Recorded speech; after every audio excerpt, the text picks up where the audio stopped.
And the teams alternated wins and losses, with the Orioles winning games 1 and 3 and Toronto taking games 2 and 4.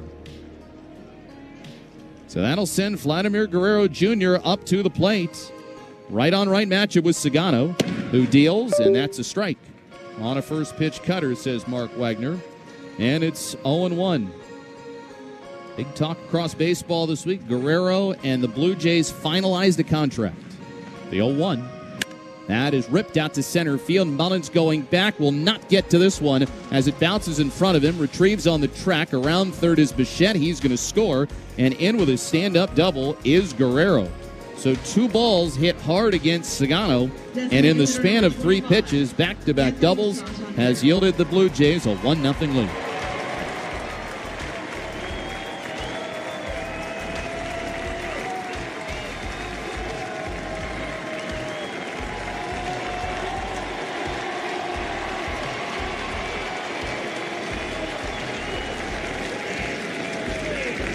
Orioles fans coming to their feet for Anthony Santander, who steps out of the left-handed batter's box and doffs his helmet out the way of the fans.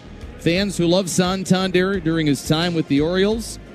Feels a little bit strange that he's wearing Blue Jays colors now. He stands in left side as Sagano fires and comes way in on Santander, who falls across home plate. Santander picked a good last season ahead with the Orioles when he agreed to a 5-year, $92.5 million contract with Toronto, coming off a season where he had career bests in home runs with 44, finishing with the 3rd most number of long balls in all of baseball. Want to know the count as Sagano checks second and brings it, and that is low and in with a cutter, 2 balls and no strikes. So he signs a 5-year contract. We said that big news of the week, Guerrero finalizing his deal. 14 years, $500 million on Wednesday. Includes a $325 million signing bonus. The 2-0 pitch, strike over the inside corner. And so that contract will go into effect next year. And it is the 3rd biggest in Major League history after Juan Soto and Shohei Ohtani.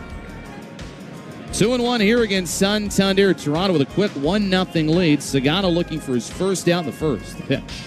Ground ball back to the pitcher. Looks at second. No movement by Guerrero. The throw to first. Beats Santander, who is retired for the first out of the ball game. First pitch today came at 4:07. 52 degrees. And gray clouds above us, as well as a little bit of wind. And today's time and temp brought to you by the Maryland Solar Access Program. Here's Andres Jimenez stepping in left side. Sagano sets and brings it. And he's over but high with a fastball, 1-0. Maryland Solar Access Program makes power from the sun affordable for everyone. Learn more at energy.maryland.gov. 1 ball, no strikes to count against Jimenez, who waits as Sagano deals. And he's outside with a curveball. 2 balls and no strikes. One of the real surprises for the year is the lack of home runs by Toronto. They've hit only 6 total, which is tied for the fewest in all of baseball. 2-0. Sagano checks second, brings it. And that is a strike on a cutter which finds the outside corner. 6 home runs. Some of that has to do with some of the nasty conditions that Toronto has played in. They were coming from Boston, where the temperatures were frigid and very uncomfortable. But Jimenez leads the team in home runs. 2-1 pitch, broken bat, looper, shallow left. Henderson can't get there. It falls in front of Kjerstad. And it'll be station to station for Guerrero, who'll stop at third. And that is already the 3rd hit against Tomo Sagano. Runners at the corners. A double play can get him out of this inning. As George Springer to bat now. It's Kjerstad playing in left. Mullins in center. O'Neill in right. Westberg at third. Henderson at short. Holliday at second. And Mountcastle at first. And then Rutschman doing the catching for Tomo Sagano, who made his Major League debut against the Blue Jays in Toronto. a game where he was a little bit shaky, and that was because he was battling a lot of nerves. Here's George Springer, right on right. The pitch in. Off the inside corner, 1 ball and no strikes. In that game, 4 innings of 2-run baseball, walked 2 and struck out 1. Fell behind a lot of hitters and was dealing with some hand cramps, and so he came out to pitch the 5th that day but had to exit on account of those cramps. 1-0. Outside to Springer, 2 balls and no strikes. Sagano was much better his second time against the Royals, allowing a run in 5 1/3 innings. Got the first 8 batters that he faced, and the big key for him in that game was first pitch strikes. He sets on 2-0. He fires, and that's a pop-up. Down the right field line, twisting foul, and it will land in the stands where the Orioles fans are decked out in their orange on this all-orange Saturday. Now, Sagano threw first pitch strikes to 18 of the 23 hitters that he faced and picked up his first major league win. 2-1, 1 out, 1-0 Blue Jays as they throw into first, and Jimenez is back on a dive. While he dove in, Guerrero started dancing a little down the third base line. Stands next to Carlos Fables, the Blue Jays third base coach. Mark Budzinski, the coach at first. 2-1. That's a pop-up. Near second base, walking in is Holidays. He shuffles to his left, makes the catch. The right of the bag. Second out of the inning. Toronto with their 1-0 lead. And now it's going to bring up Will Wagner, the 6th batter to hit in this inning against Sagano. 35-year-old right-hander from Japan. So far, has split the most of any pitch, about 20% of the time, but he's distributed his pitches pretty evenly. Cutter, 4-seam sinker, sweeper, and curveball for the right-hander. Here's Will Wagner hitting left side, and he takes outside. 1 ball and no strikes. Sagano has to be pinpoint with his command because he's going to throw nothing overpowering. His fastball is averaged 92, and then his sinker is averaged about 92, 93. 1-0. Here's a pitch. Swing and a miss. So that's split down. 1 ball and 1 strike. Brandon Hyde was saying it to you, Ben, in the manager's show today. From a pitch arsenal standpoint, it largely looks like it did during spring training. Model of consistency, and I think that's what the Orioles were hoping for, not knowing a lot about Sagano and what he could bring. 1-1, the pitch. Inside, Rutschman dropped it, so he got that fastball to 94. Now, the body of work is massive, right? When you come from the Pacific Rim, you know all the accolades, you've seen the recognition, but how will it translate? And would it translate in spring training? Would there be any alarm bells? Well, no, was the answer. He was extremely consistent in all the data plus the results. 2-1, 2 outs. Runner goes from first, cut and a miss. Rutschman's throw down to second, catch, tag safe. Jimenez got in there on a head-first dive. Orioles will hold and take a look. Rutschman threw a strike. And while Henderson got the tag on, Jimenez appeared that he got the hand in there, and sure enough, the Orioles will not challenge. So that makes Jimenez 4 for 5 in stolen base opportunities. So now a base hit could make this a 3-0 game. 1-0 Toronto with the lead with a count 2-2. Here's the set by Sagano.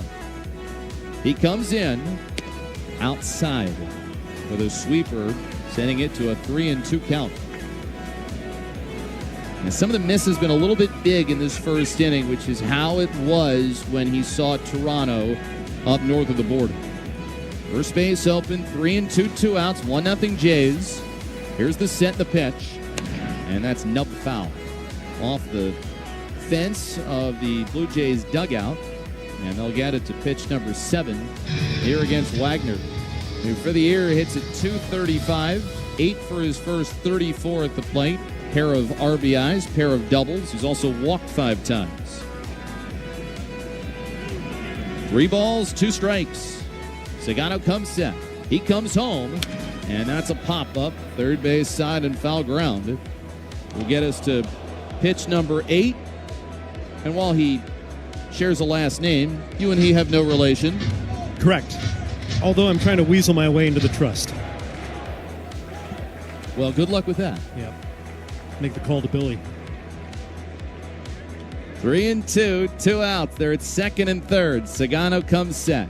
He deals, and that is popped up foul off to the third base side. And a little bit more of the same for Sagano.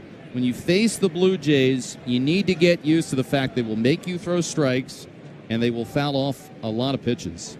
So far, the Blue Jays, we said they don't hit many home runs. 10th in the American League in runs per game, about 3.7 per game. Hit for a solid batting average. On base plus slugging .676 with his 9th in the AL. Another 3-2 and another foul ball down the third base side. And the at-bat continues. With Sagano about ready to deliver his 10th pitch to Wagner and his 25th overall in this game. Kirk patiently awaiting on deck. Sagano peers in. He comes set. The runners lead. Here's the pitch. And a line drive into center field. Mullins moving in and to his right makes the catch. But the first inning is a long one for Sagano. At the least, the damage is just a run. As doubles from Bichette and Guerrero to open. Have Toronto ahead 1-0. Orioles coming to bat in the bottom of the first on the Orioles.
Most number of pitches came to the last batter that Sagano faced in the inning, Will Wagner, who eventually flied out to center field, but not before Wagner made Sagano work big time.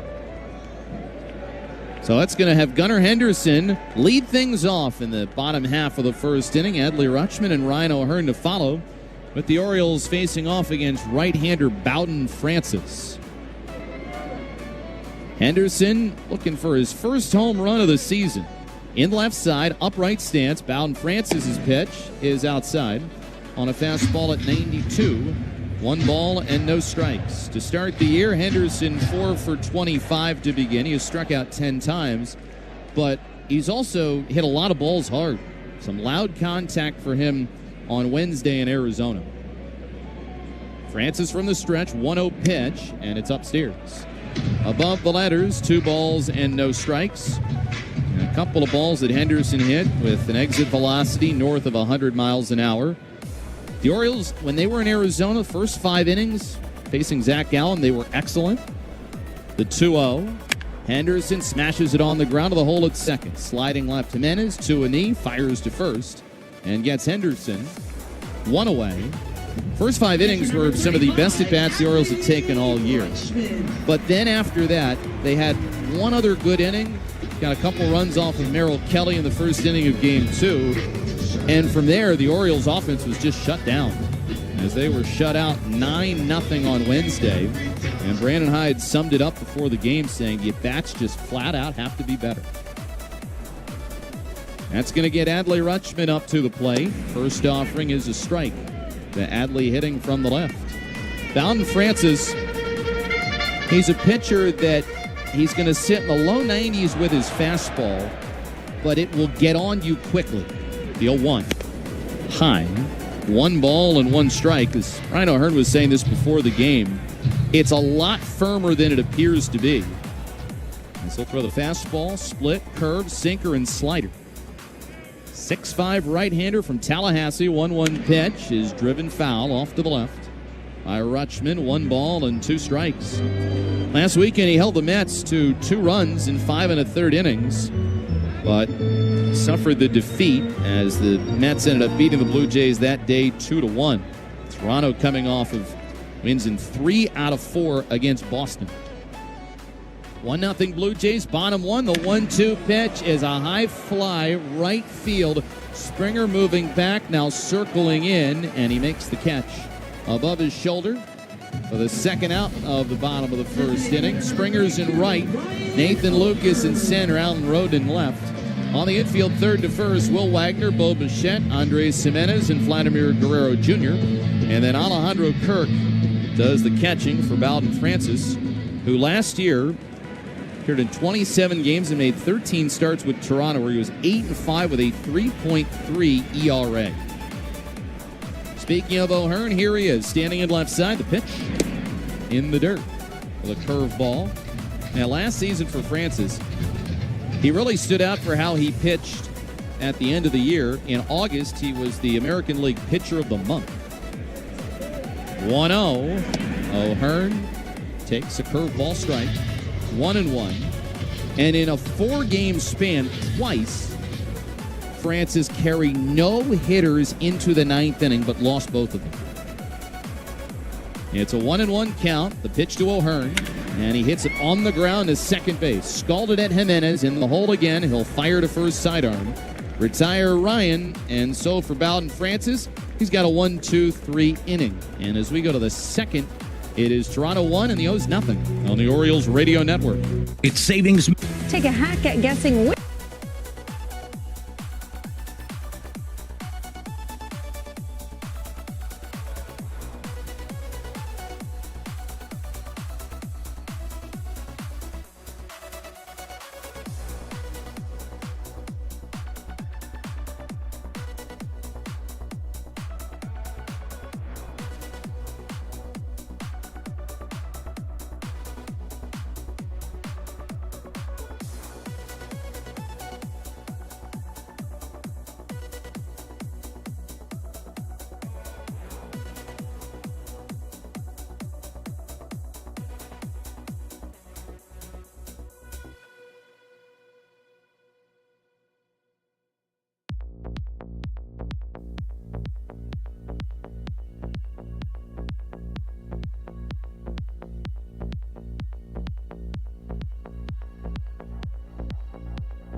To have you along with us on this Saturday afternoon. Alejandro Kirk is in right side as Tony Sagano homeward, and he'll deliver a called strike over the outside corner. Sagano needed 25 pitches to navigate through the first. He gave up 3 hits and had 1 10-pitch at bat there to Will Wagner. Here's the 0-1. And that's a line drive right center field, pushing Mullins back and to his left. He'll make the catch with O'Neill coming on from right. And there's one away. And so a faster inning for Tomo Sagano will be the key. And part of Sagano's problem in the first inning today is what we talked about was a strength for him in his last game against Kansas City, and that was falling behind too much. Looking for that put-away pitch, too. When you fall behind, you really got to battle within the zone because you can't be too fine. Batters get themselves out. Here's Nathan Lucas, left-hand hitter, and he'll take up 1 ball and no strikes. And it's a learning curve, too, right? He's trying to learn the league. He's seen a lot of division opponents. Now he's seeing the same team for the second time. They're making adjustments, too. 1-0 pitch. Off the outside corner. 2 balls and no strikes. Ben McDonald likes to use the term killer pitch as a pitch that can get guys out, that can get you a swing and miss when you're in battle mode. And Sagano doesn't really have one of those. The 2-0.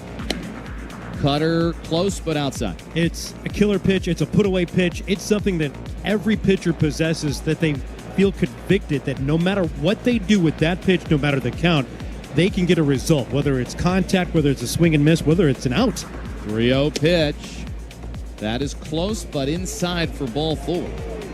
Lucas taking a couple that were around the edges, but it's a 4-pitch free pass. And a base runner here for Alan Roden, who made his Major League debut against the Orioles on opening day up in Toronto. He got his first Major League hit that day, collecting a single off of Zach Eflin. For the year, he hits at .229. No homers, 2 driven in. The pitch, and Roden will look at a strike over the outer third, 0-1. Because you have the rain out yesterday, Sagano pitches today, and then Cade Povich gets shifted to pitch tomorrow. 0-1 the count, as Sagano sets. He brings it outside. 1 ball and 1 strike. And Brandon Hyde, what he said before the game is, we're just trying to get through these couple of days, and then we'll figure out our pitching plan from there.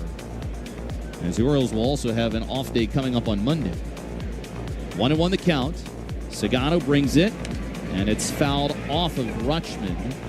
1 ball and 2 strikes. There were some encouraging updates today. Grayson Rodriguez had a side session today. Kyle Bradish is doing well. He threw a side as well, as he had his first bullpen. Andrew Kittredge also had his first bullpen. Was very excited. 1-2. Here's a pitch. Popped up third base side foul territory, and it'll land out of play. But it's going to be a while for some of these guys. Kyle Gibson, 3 1/3 innings. He got 4 ups at Norfolk the other day. But for Gibson, we're still looking at probably several weeks away before he's ready to join the Orioles rotation. 1-2, 1 out, 1-0 Toronto. Here's a pitch. Outside, 2-2. I got that sense listening to Brandon Hyde's media availability earlier today, too, that with Kyle Gibson, it was a matter of fact. It wasn't a wishy-washy kind of have to read between the lines. Flat out, he needs more. He needs more starts down there, and he needs to continue to build up. 2-2, the next offering. Inside for ball 3. And the fact, too, Ben, is that you already have 8 pitchers on the injured list right now. You don't want to have another one go there because you push them too quickly. And for Kyle Gibson, that's one of the things you know you'll get when he gets up here is the durability piece. 3-2. Sagano brings it. Runner goes from first, ground ball, right side, pass Holiday. Lucas going to make it to third base easily. He was on the move, and Roden got it through the right side. With Holiday more towards the hole, he snuck it between Holiday and Mountcastle. Toronto has got them at first and third once again, and we're right back to the top of the card. Well, the rainout plus an off day certainly bulked up your bullpen, but Brandon Hyde doesn't want to go diving into that, knowing that he's got 2 games this weekend over the Blue Jays, and yes, that looming off day, which is another benefit. So if there is a need to get into it early, you certainly can do that, but they were really hoping that they could get some length from the starters this weekend. Here's Bichette, doubled on the first pitch he saw and then scored the first run. Pitch. Outside on a cutter for ball 1. I mean, so far, Sagano has had the best ERA with Zach Eflin going on the injured list when the Orioles were in Arizona. Outside of that, you haven't gotten a lot of production. You haven't gotten a lot of length from your starters either. 1-0. This is outside. 2 balls and no strikes. Sagano wanted that one to the inside corner. Instead, he missed well outside. So throwing a lot of pitches on the edges. And Toronto's not giving in. First and third, 1 out. 2-0. Here it is. Popped up first base side and out of play. Facing Bo Bichette. Let's talk about pesky hitters. That is Bichette in a nutshell. He's hitting at 300 right now. 18 for 60, no homers and 8 driven in, and is off to a much better start this year after a rough 2024. 2-1. Lifted down the right field line. O'Neill coming over, and that'll go foul over the sidewall beyond the tarp. Down and right, 2-2. And so often what it is with Bichette is, okay, you got him at 2 strikes. Now what are you going to do? Usually the at-bat begins at 2 strikes with a Bo Bichette at-bat, too. He will wear out the screen above the first base dugout with the best of them. And he is completely fine. An extreme amount of patience being at the plate with 2 strikes. Step and throw goes to first base, and Roden is back safely. One thing that makes him such a good hitter, and the coverage of the plate, no matter the pitch selection, he lets the ball get as deep as anybody in baseball. Really travels over the dish. He sees it a really long time and then makes his decision. Set by Sagano, 2-2 offering, line drive, right field, base hit. So he sends it to the opposite way. Lucas scores from third, and the Blue Jays have had 3 straight reach, with the single by Bichette making it 2-0. And now Drew French, the Orioles pitching coach, along with the translator Yudo for Sagano, is going to go out and speak to him. But, you know, the thing is, it's up and down across the Toronto lineup. They'll make you work. They've been patient. And for Sagano, you've recorded 4 outs in this game, and to do it, it has taken you 43 pitches. Every at-bat's pretty long, too. 4 outs, 10 batter space, the 11th coming to the plate. And this is not an offense where you want to see it get hot this weekend. But, you know, we were talking about put-away pitches. Right now, it's about pitch execution. Just looking back at some of the placement of the pitches, whether it's fastball, split, or whatever, he's missing the spots. Adley will set up in one particular spot. Inside, he misses outside, or it's just missing middle. Right now, he's fighting it a little bit. He doesn't look completely comfortable on the hill. Yeah, he didn't look comfortable when he saw Toronto in his big league debut. You would imagine there would be nerves, and I think that could explain why he was a little erratic that day. Pitch to Guerrero. Breaking ball, strike. 0-1.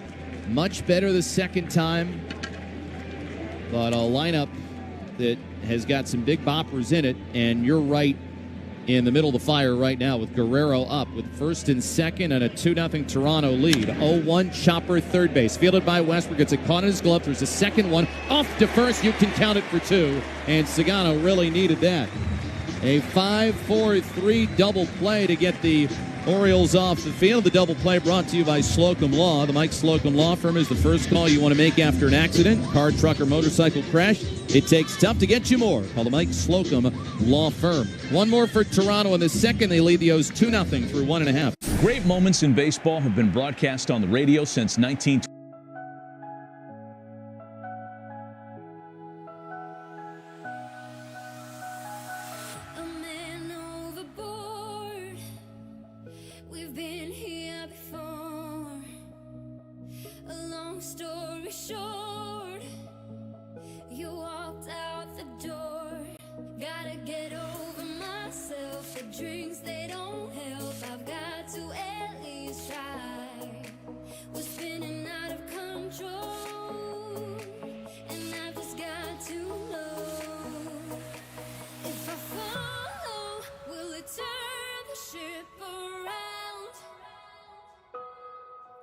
If I let go, will it leave me here to drown?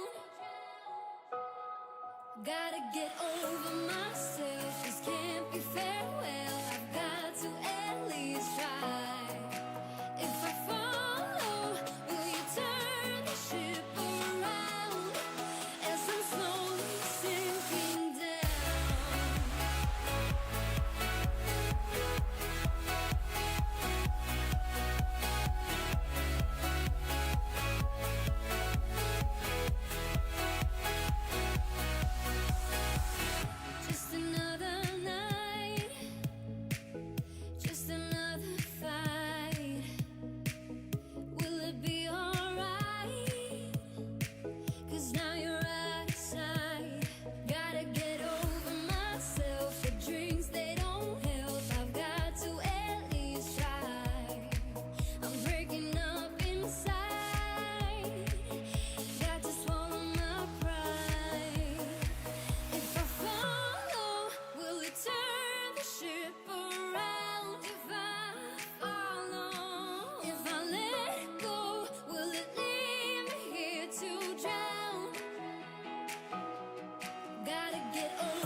day, and he effectively got 3 days off. 1-1 up and in. As he jumps away from a fastball. 2 balls and a strike. And he's been a little bit nicked up. Brandon Hyde called it an upper body type injury that has been bothering Westberg a little bit. But in there today. 2-1. Swing and a miss. That was the good split from Francis.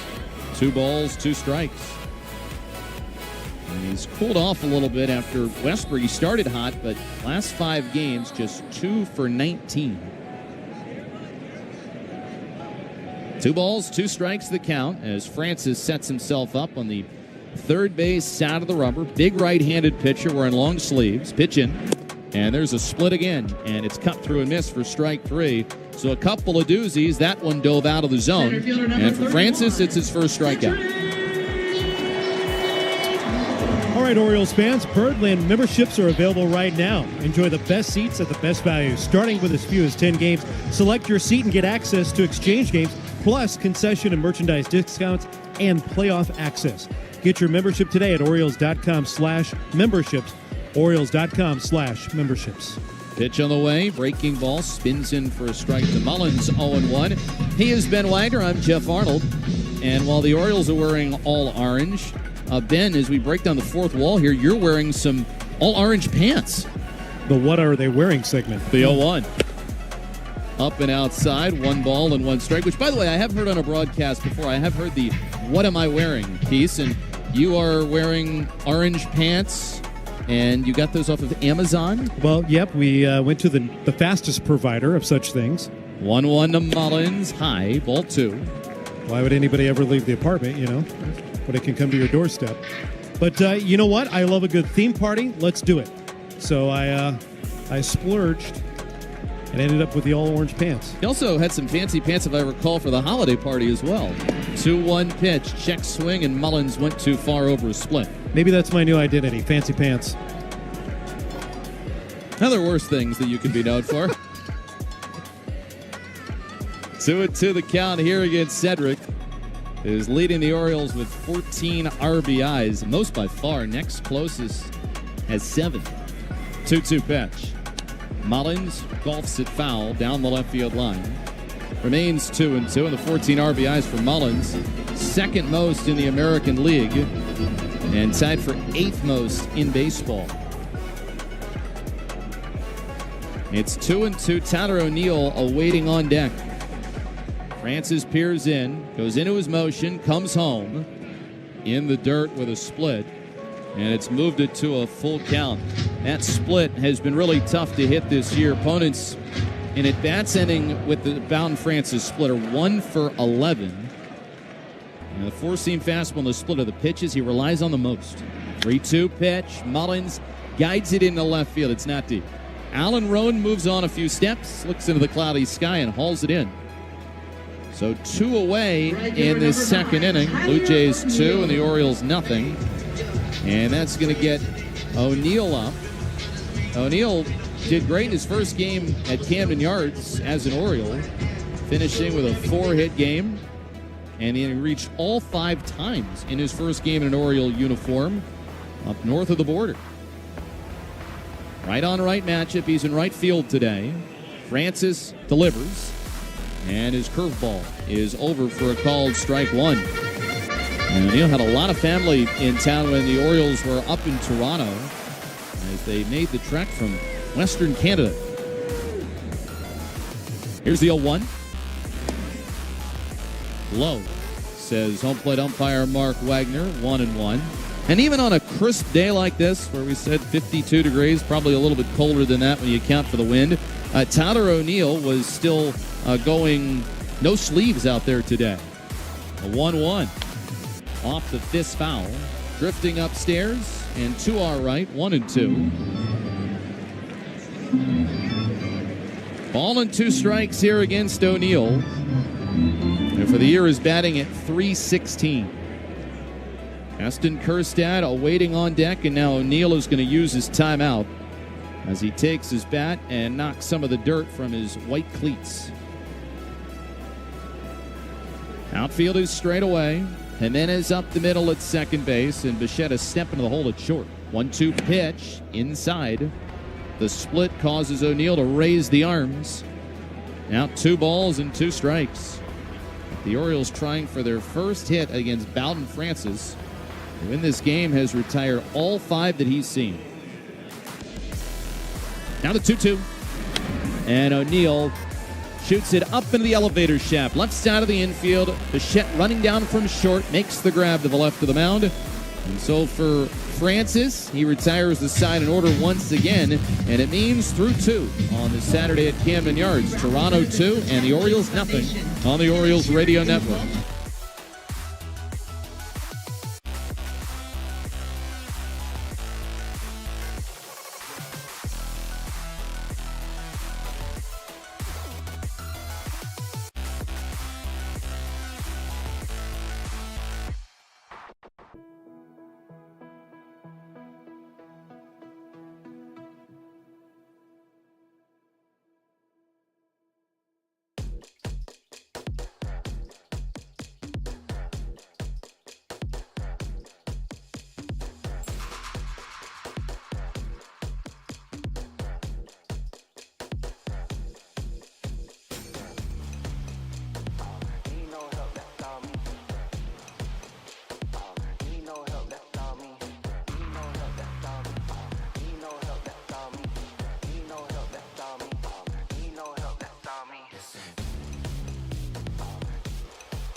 Going to start off the 3rd inning, and stepping in for the play-by-play, a man who is very excited to get things rolling. His first game of the 2025 season. Say hello to Ben Wagner. Finally, let's push off the dock, shall we? Get this baby rolling in 2025.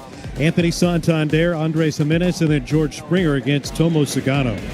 Veteran right-hander, now 35 years old, hesitates, rocking into the windup and kneels, and the first pitch is chopped away foul to the first base side for strike 1 on Santander. This 3rd inning is being brought to you by Constellation Home for all your cooling, heating, and plumbing needs. Sagano peers in, staring at Santander, batting on the left side of the plate. And the pitch. Swinging a rocket out to deep right field, and that ball's gone. Just like that, Anthony Santander reconnecting with familiar territory with a laser over the high wall in right field, and he circles with his first Blue Jay home run. Toronto has not hit many this season. That's just the 7th total home run by this ball club, and that is the first home run in the combination of Bo Bichette, Vladimir Guerrero Jr., and now Anthony Santander. One of those things, Ben, that sounds like it might be fiction as opposed to truth, but this was a center cut pitch, and Santander got every ounce of it. And, you know, for him, it's a little extra special that the homer is coming here at Camden Yards. Sagano has to get back to work quickly. Andres Jimenez on the left side takes low. That's ball 1. And certainly it's a day that has been full of emotion. He met with members of the media. He saw former teammates and coaches before the ball game. Sagano ready for the 1-0 pitch. And a breaking ball whacked out a play off to the left. And then just between the 2nd and the 3rd inning, Anthony Santander was visibly moved, leaning on the top rail of the dugout, watching the tribute video for him. His great moments early in his career, the first home run, the first base hit, a lot of firsts, and then some of the exclamation part of his career here in Baltimore. Jimenez takes outside. Now 2 balls and 1 strike on the second baseman for Toronto. Nobody out, bases empty, now 3-0. Ground ball towards the middle, shuffle step to his right, picked up by Holiday, a second baseman, will retire Jimenez, and there's 1 down. With Jeff Arnold, I'm Ben Wagner making the call. If you need a lawyer, make the call to Miller Stern Lawyers at 410 Law Firm, your Baltimore area personal injury and medical malpractice experts. And we also have a celebrity guest appearance in the broadcast booth with us. Famously known around these parts, good afternoon, Chef Dan. Hi, thank you. Dan Doyle, executive chef of Oriole Park, is with us. George Springer gets the first pitch strike from Sagano in the hole 0-1. Hey, you brought some goodies. What do we have here in front of us and the smells that fill the broadcast booth? This is our True Blue Maryland crab cake, now at Section 5 here at the stadium. All Maryland crab meat. Fly ball, shallow center, loping in. Cedric Mullins waves both arms. He's got it. And there are two down. And there are a lot of the specials on this day specifically to go along with the color theme. The all-orange uniforms that the Orioles are wearing. There are many orange items on the menu boards. Yeah, we got a couple great things today. We have the orange gelati at Rita's. We have our orange cotton candy everywhere. We've got orange vanilla dip with our pretzels. We have the orange chicken bucket at Bleacher Grill. A lot of great things. Two down, nobody on. Will Wagner, the hitter. First pitch rolled past the right side of the mound, ranging far to his right. Backhanded pickup, off-balance throw by Holiday, in time to get the out at first base. So after the solo home run by Santander, on the ground, 2 out of the next 3, retired by Sagano. We'll continue with Chef Dan, and we'll talk all about the great eats in a moment. Midway through the... Great moments in baseball have been broadcast on the radio since 1921. Smith corks one into right, down the line. It may go.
Dan Doyle, executive chef here at Oriole Park, Camden Yards.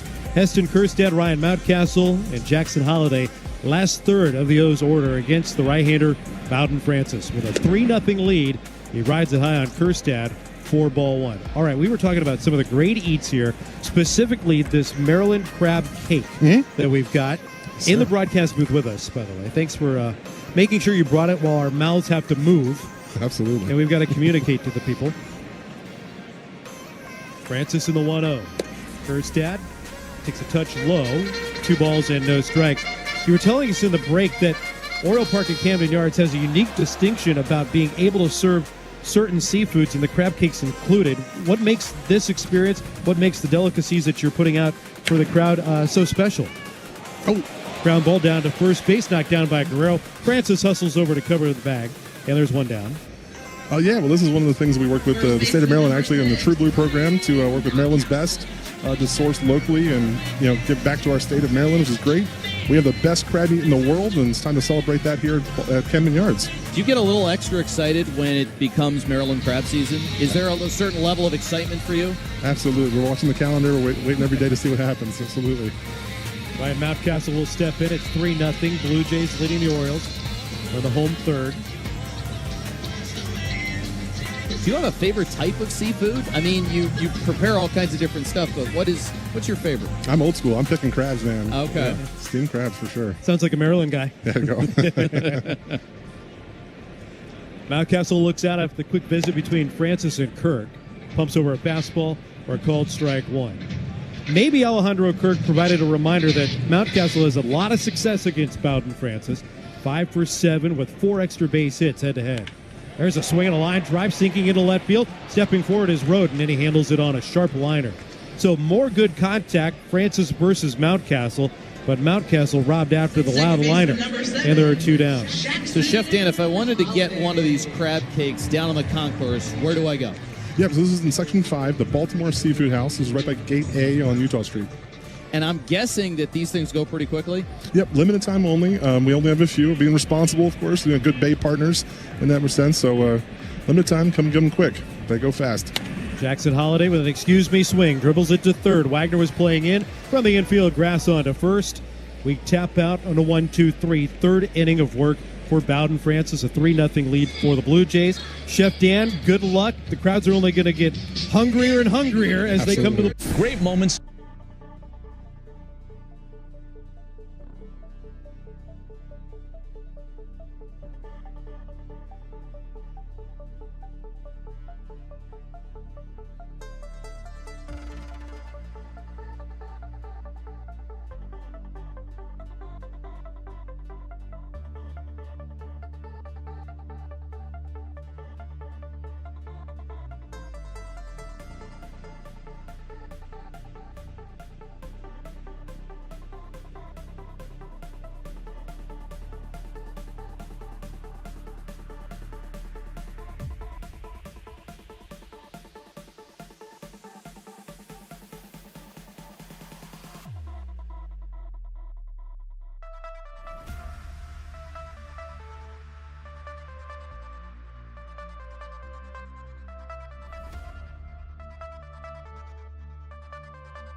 Club led off the third inning. Tomo Sugano ready to work on the bottom third of the order. Alejandro Kirk with a check swing. They appealed to first. He did not go around, so it's ball 1 on Kirk. Kirk lined out to center field his only time up. Nathan Lucas and then Alan Roden set to follow. This is pretty much the lightest hitting part of the lineup for Toronto. Sugano deals. Pitch down and away. 2 balls and no strikes. And Alejandro Kirk, who signed a 5-year contract extension with Toronto just before the start of the regular season. The 2-0 pitch. Sinks down and away. Sugano's behind again. 3 balls and no strikes. Vladimir Guerrero Jr., deservedly so, is going to net all the headlines when it comes to contract extension. Major commitment from Toronto in terms of dollars, major commitment in terms of years. Sugano deals and misses inside with a fastball. That's a 4-pitch walk to lead off the 4th inning. So 3 out of 4 first batters have reached against Sugano. Started with a double by Bo Bichette. He was knocked in. An RBI single by Bo. Then in the 2nd inning made it 2-0. And Santander with the leadoff laser over the high wall in right field, making it 3-0. And now Kirk, who's not fleet of foot, over at first base with Nathan Lucas at the plate. Left-hand batter takes up and away for ball 1. Alejandro Kirk's extension, another commitment by this Blue Jays club that kind of gets lost in who they've extended or asked to come in terms of your commitments. Hard ground ball out to second, scooped up by Holiday. Whips the throw to second for one. Henderson with the pivot back to first in time. 4-6-3 double play. Nicely started by Holiday, stepping to his left. A long feed for Henderson, who's gliding across the bag with a big arm. Gets the out over at first base. This fourth inning is being brought to you by the Toyota RAV4. Visit your Baltimore area Toyota dealer today for great deals or shop online at buyatoyota.com. 2 down, bases empty. 3-0 Toronto. Alan Roden, the batter. Left-hand hitter. Looks at a curveball that lands in for a called strike one. Vladdy signs a 14-year deal. Kirk's got a 5-year deal. Remember that there have been others brought in, too, for free agent status that is sprinkled around this Blue Jays makeup. Splitter outside on Roden. 1-1 strike. Kevin Gausman, George Springer, Jose Barrios was a contract extension. The 1-1. Tipped away foul, dribbling towards the on-deck circle at the feet of Bo Bichette. 1-2 strikes. So the recent activity in terms of signing and locking up talent long-term isn't nothing new, really, for Toronto going back post-pandemic. The 1-2 pitch bounces in, and it's 2 strikes. And if you want to talk pre-stoppage in the world, Hyunjin Ryu was really the first big move by the Toronto front office to bring in outside talent, not homegrown talent, with controllability in terms of a free agent contract. The 2-2 to the rookie Roden. Bounce on the ground, right side towards the hole. It's cut off by Mountcastle. He'll shove it underhand over to Sagano, covering the first base bag, and retire Roden. So a leadoff walk, and then the minimum pace because of the double play ball. Midway through the fourth inning, 3-0 Toronto over Baltimore on the Orioles Radio Network. Hey, Baltimore fans, did you know CFG...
The first pitch back for strike one.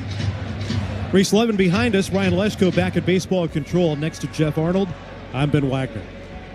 Bowden Francis deals, and Henderson watches a curveball slip out of the hand right up and away. 1-1 strike on Gunnar. Welcome back home, Gunnar Henderson.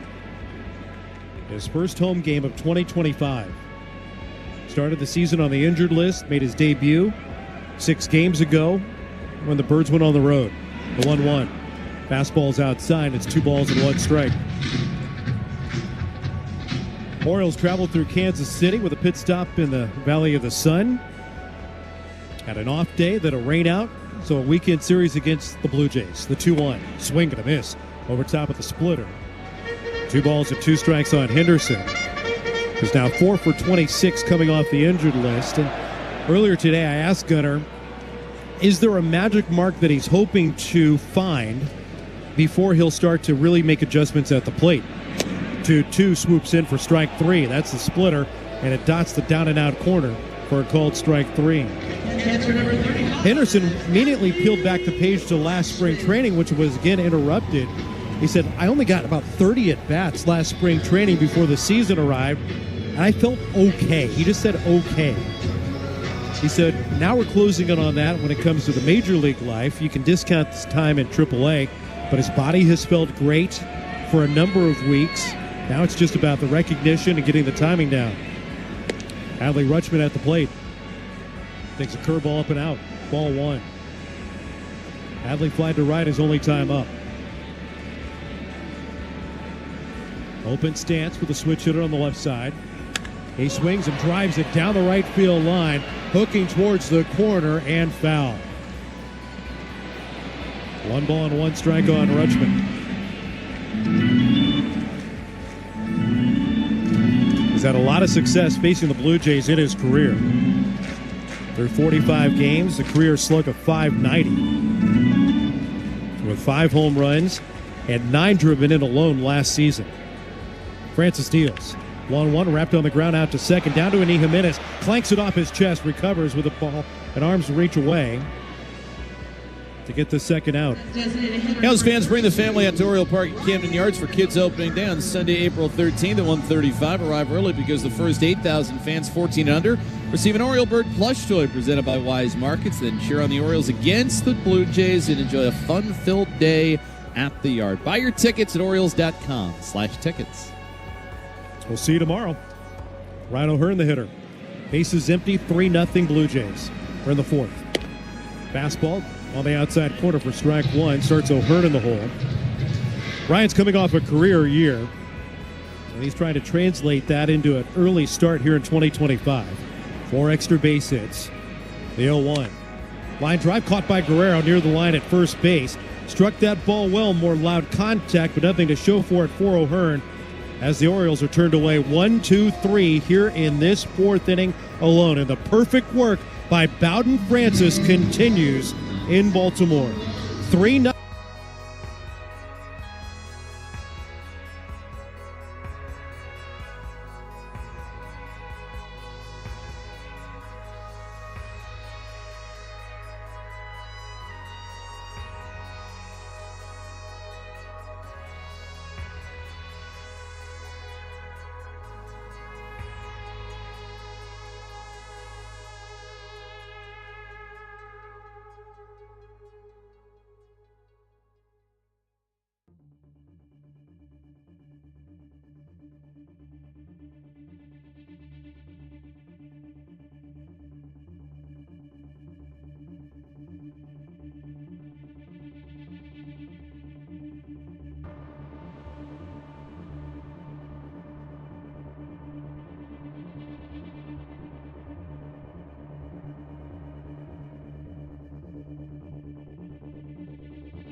The foul over the screen for strike 1.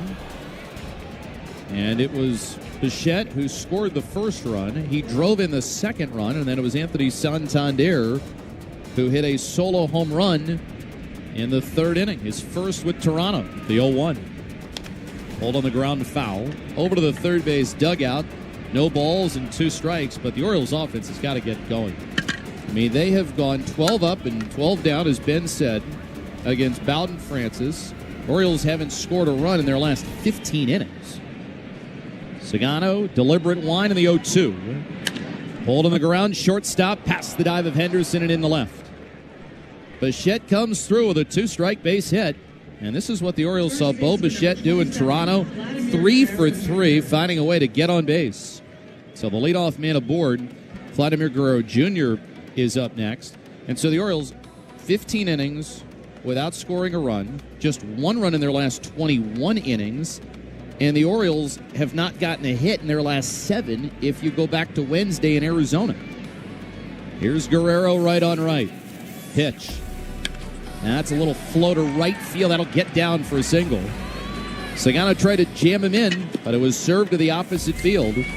And now you've got 2 on base, and you get Anthony Santander up to the plate, whose first home run came to right field. And before he bats, it is going to be Drew French coming out to the mound and speaking to Sagano yet again. I mean, Santander, talking to Dan Shulman, who does Blue Jays television, he said, as far as production from Santander, we're waiting.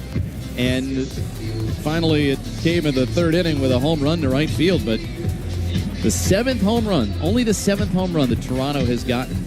But he's got 2 men on base. The Orioles are down 3-0 and hoping that this deficit doesn't go any farther. Keegan Aiken is now warming up in the Orioles bullpen. And while the meeting at the mound takes place and while Aiken warms up, we'll tell you that the 5th inning, it is brought to you by the University of Maryland Global Campus. Earn an undergraduate degree online with UMGC. Learn more at umgc.edu. And Ribeye, who is a University of Maryland graduate. A proud. And you'll know it almost right away. Confirmed he did not go to the global campus, but he did go to College Park. Isn't that right, Ribeye? 2 on base, 3-0 Blue Jays leading it here in the 5th inning. And Sagano looking for an out in the worst way. Santander digging in left side. Sagano checks second, comes in. And it's going in on a cutter for ball 1. And Santander, the home run that he hit at Camden Yards was overall his 82nd home run hit in this ballpark. A lot of home runs, as we know, have gone on to Utah Street. 1-0. Hold on the ground, foul. Off the camera well on the first base side. And as Santander typically likes to say, he does better when the weather heats up. Well, he capitalized off of Sagano's mistake 2 innings ago. Bichette's at second. Guerrero is off of first base. Henderson bird dogs Bichette at second. 1-1. Strike called on a split over the outside corner, 1-2. And like the first time against Toronto, the other thing about the split for Sagano, it hasn't been doing all that much. After that pitch was tumbling a little bit more against Kansas City. Jimenez on deck, 1-2, nobody out.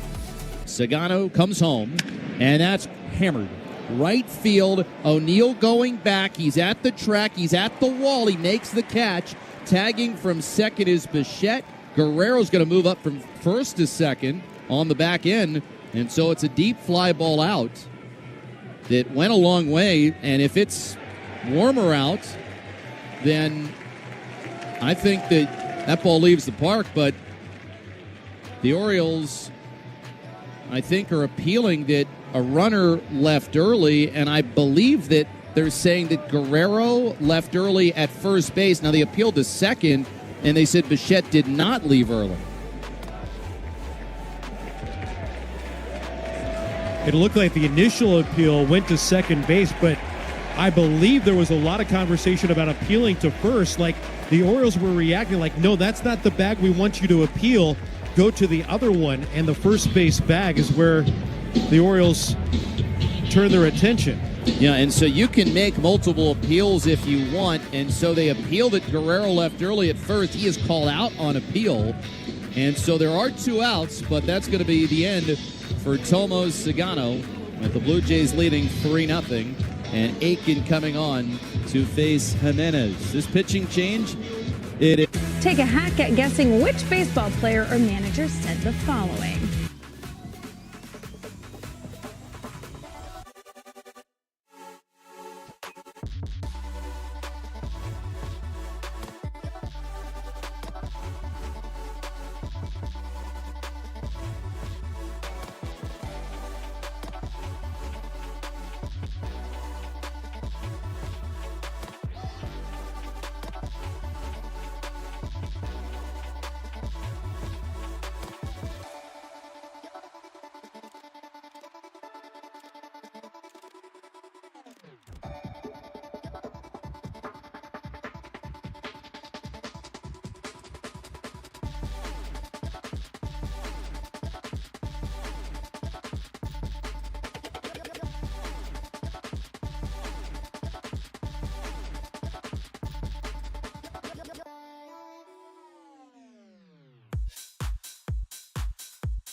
Out. It's 3-0 Toronto, and Aiken gets a foul tip into the mitt after Jimenez pulled off the slider.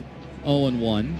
So in this inning, it has gone single, fly out, double play, and now it's Bichette at third base. He advanced after Santander lifted it to deep right. 0-1. Aiken is high with a fastball, 1 ball and 1 strike. In the heat of the moment, Vladimir Guerrero Jr. was adamant that he did not leave early, was jawing with his teammates, his third base coach, his first base coach, gesturing back at the bag. 1-1 pitch, slider low. He is so convicted in his belief, he has now grabbed the iPad in the Blue Jay dugout, and he's reviewing his own play. He's looking for closure. May not get it. No. 2-1. That is hit in the air, deep right center field. O'Neill is going back, still on the move, makes the catch.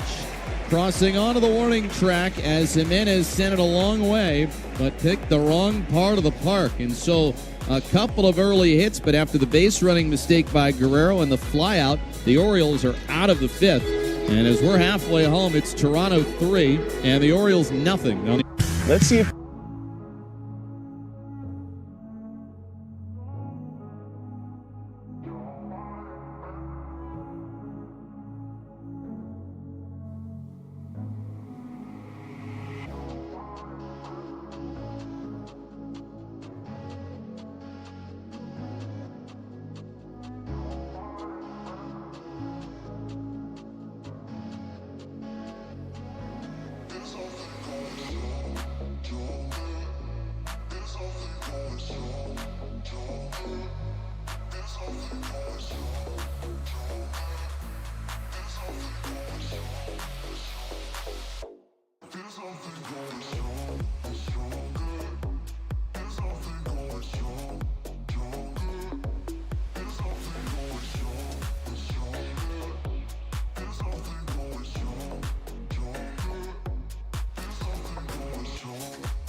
trying to advance to second.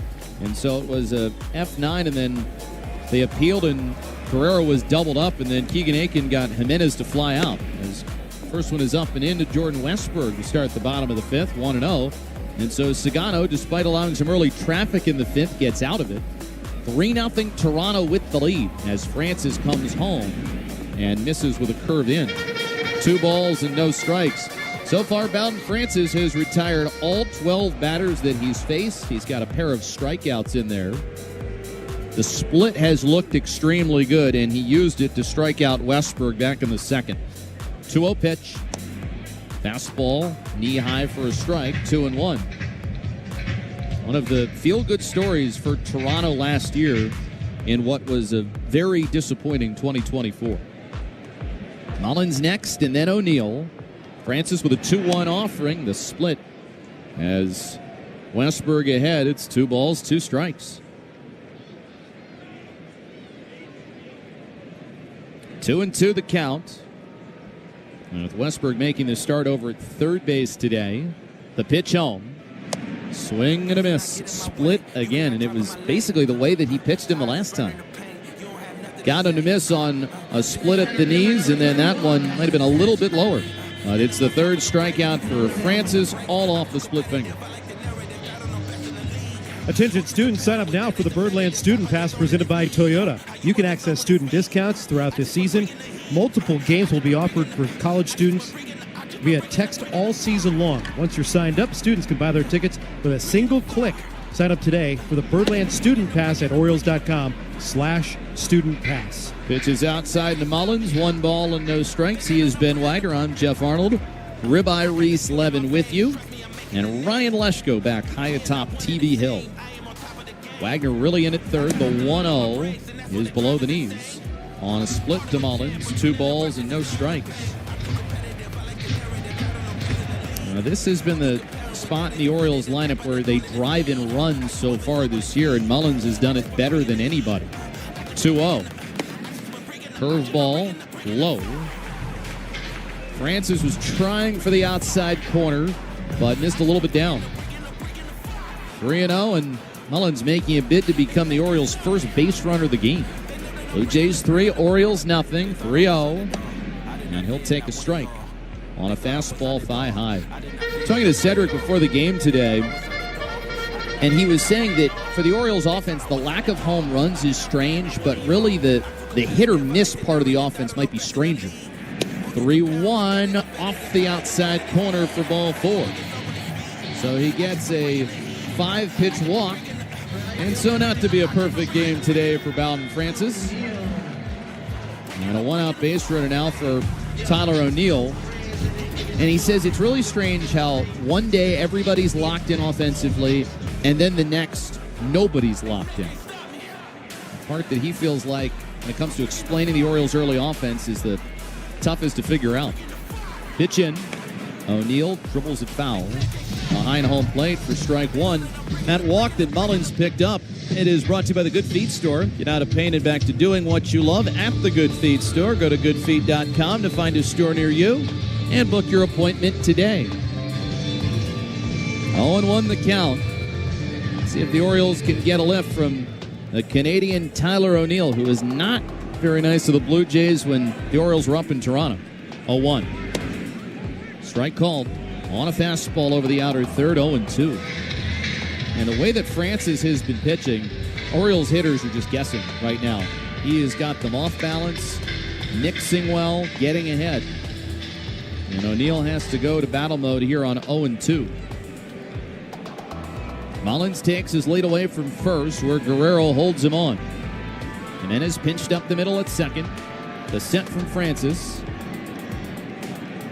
The kick in 0-2. Split low. Nice job to lay off that pitch. He said that the splitter has yielded Francis all 3 of the strikeouts that he's picked up in this game. Ball and 2 strikes against Tyler O'Neill. All his family was in Toronto, but Tyler O'Neill is actually from Western Canada. And we were asking him, is it cold like this time of year? up in Western Canada. He said, I don't really remember because it's been so long since I've been back this time of the year. 1-2 in the dirt, backhanded by Kirk. Count moves to 2 balls and 2 strikes. You remember. I would say that, and we kind of probed him about it a little bit more, and I think he would admit he's like, it's a little rainy, it's a little cold. Western Canada is like the Pacific Northwest. It's a lot of rain and really dreary, raw days until about the middle of June. 2-2 pitch inside. Snap throw into first base. Mullins is back, and Guerrero trying to deke Mullins out. Turning his back towards right as if the ball had gotten away, but Mullins not buying it. Stays on the bag, and Anthony Sanders, the first base coach, put his finger to the bag to say, don't go anywhere. Full count here. Just trying to get back-to-back base runners. 3-0 Toronto, 3-2. Here's the pitch. Mullins goes, little fister, shallow left, going out as the shortstop. Bichette makes the catch, and Mullins hustles back to first base. O'Neill got jammed on a splitter in. And so Francis has got 2 outs, and Heston Kjerstad will try and keep the inning going. You know, one of the things that's so impressive about Bowden Francis in his outing today, not only has he no-hit the Orioles, but he has also been very thrifty with his pitch count. The next pitch that he throws will just be his 60th. That will certainly work. As Francis sets up third base side, delivers to Kjerstad, ratchets the first one foul on the ground. First base, 0-1. Now, while Toronto this year, maybe they haven't scored a lot of runs, the starting pitching has been excellent. Came into today with a 2.48 starter ERA. Entering the day, that was 30 points better than the next closest teams in Kansas City and the New York Mets. 0-1. Split in the dirt. 1 ball and 1 strike. Got Max Scherzer on the injured list right now. But it's a good Toronto rotation. Bowden Francis was a breakthrough guy for Toronto last year. Maybe the feel-good story for them a year ago. And tomorrow the Orioles are going to face a guy that is never easy to go up against in Jose Barrios. 1-1 the count. The set the pitch. That is cracked out to center field. Lucas on his way back. Still pedaling. Track wall, and he's out of here. It's a 2-run homer for Heston Kjerstad. A fan catches it with their glove beyond the Tiro Price side in the front row of the seats just to the right of Denaway Central. And Kjerstad hits the long ball to make it a 3-2 ball game. So goodbye no-hitter, goodbye shutout, and now it's a 1-run game. Just like that, the Birds are back into this ball game. Heston Kjerstad got exactly what he and I were talking about earlier today, battling a Francis splitter. He loves to keep it low in the zone to make you chase it. If it comes thigh high, he said you have to be ready for it and attack it. That's exactly what he got. Mountcastle takes a breaking ball down and away. 1 ball and no strike, and the home run by Kjerstad, the long drive of the game, brought to you by your local Baltimore area Honda dealers. Contact your local Baltimore area Honda dealer for a great deal today. A 1-0. Up and away, 2 balls and no strikes, and kind of like a weight has been lifted as Kjerstad got that elevated offering over the wall. Some life from this Saturday afternoon crowd here at Camden Yards. 2-0 here against Mountcastle. The pitch. Low for ball 3. 3-0. And Mountcastle representing one of the top 2 Blue Jays killers on this team, along with Adley Rutschman. Against Francis, all-time Mountcastle is 5 for 8. 3-0 pitch. Taken in the middle. A strike and a fastball. There's been good contact on Francis a number of times today, Mountcastle included. He lined out sharply his last time up to left field. Francis needs a couple of things to work in his benefit. He had that early. 3-1. That is a called strike. Maybe a little bit in. Mountcastle started to first, but Mark Wegner called him back. And on our Masson broadcast, if you look at the box, it just clipped the inside corner. Now, Mountcastle, he's got, we said, 5 hits in his career against Bowden Francis. 2 of them are doubles and 2 of them are home runs. 3-2. The count, 2 outs, bottom 5, Blue Jays 3, O's 2 now. The payoff. And a foul tip for strike 3 on an elevated offering. But Heston Kjerstad hits his first homer of the year, and he makes it count. A 2-run shot, marking the Orioles' first hit of the game, and now it is a 1-run affair. As we go to the 6th, Toronto 3, Orioles 2 on the Orioles Radio Network. It's home.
inning stops for Toronto through 5.5. Blue Jays 3, Orioles 2 on the Orioles Radio Network.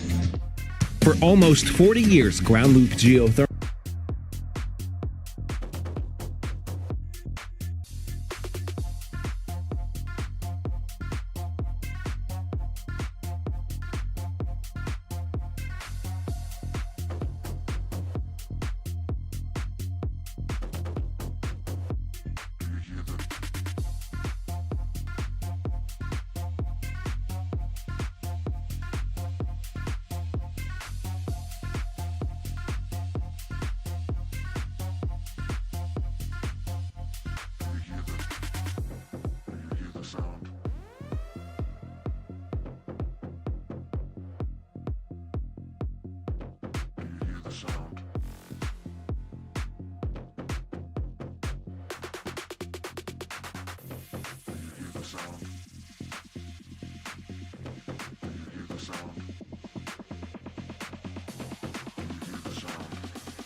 In the first and the second, Anthony Santander, a solo home run leading off the third, made it 3-0. But Heston Kjerstad connected for the first hit for the Birds today, launching a 2-run home run for his first of the year, and pulls the Orioles within 1. So it's 3-2 Toronto. Jackson Holliday, Gunnar Henderson, and then Adley Rutschman coming up here in the 6th inning. Bowden Francis has been fantastic. The pitch to Holliday, swinging a ground ball to the second baseman. A couple of steps to his right, Jimenez fields with 2 hands. 3-time Gold Glover retires Holliday, out number 1. Hey, Berlin, cheer on the Orioles against the Cincinnati Reds on Friday, April 18th at 7:05. Get to the ballpark early and score big. The first 15,000 fans receive an Orioles hockey jersey or sweater if you prefer. Presented by Lido Pizza. Buy tickets at Orioles.com/tickets. Top of the card, and Gunnar Henderson greeted for the first time here in Baltimore. The pitch from Francis, way outside, ball 1. Bowden Francis struck out 6, walked a couple, only allowed 6 hits through a strong 5 1/3 his last time out, but he took the long side of the ledger in a 2-1 defeat for Toronto. Pitch missed outside on Henderson. It's 2 balls and no strikes. Jeff mentioned last season when Francis flirted with the no-hitter against the New York Mets, something that he did in consecutive starts last season. The 2-0. Fastball just missed outside. It's 3 balls and no strikes on the Orioles leadoff man. Twice last season, Bowden Francis took no-hit bids into the 9th inning. Francisco Lindor broke up the second of those no bids with a solo home run in Toronto. But he was up to his old antics earlier this season as well, in his first start of the year against the Washington Nationals. The 3-0. That zips over for a called strike and keeps Henderson at the plate. It's 3-1. C.J. Abrams and James Wood went back-to-back in the 6th inning for Washington. That busted up the no-hitter, the shutout, and really wrecked the day for Bowden Francis. Swing and a miss by Henderson. Now 3 balls and 2 strikes on Gunnar. Batting with 1 out, nobody on here in the 6th. Bowden Francis came into the organization for Toronto after being acquired from the Philadelphia Phillies and had very mixed results in the minor leagues. Went up and down for a couple of years, more of a bullpen role. 3-2. Strike 3 called in the outside corner. A little bit of a gift off the outside edge as he lands the splitter. Tough strikeout for Henderson, who thought that he worked a walk. Out-of-town scores are presented by Navy Football. Season tickets are on sale now. featuring 6 home games starting on August 30th against VMI. Experience the pageantry of Navy football. Tickets are available at navysports.com. Ben Rice launches his 4th home run of the season for the New York Yankees. They've doubled up the Giants in the 7th inning, 8-4. Adley Rutschman at the plate. Takes downstairs, ball 1. We'll check those Navy football scores as we roll on here in this 6th inning. Rutschman has flied to right and bounced to second. Stays on the left side of the plate against the right-hander Francis. The 1-0. Curveball wiped way outside. And it's 2 balls and no strikes on the O's catcher.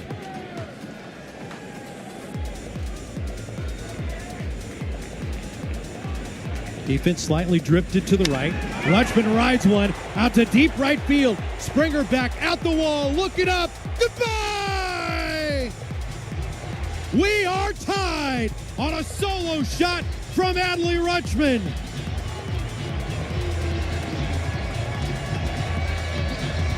His 3rd of the season lands in the seats.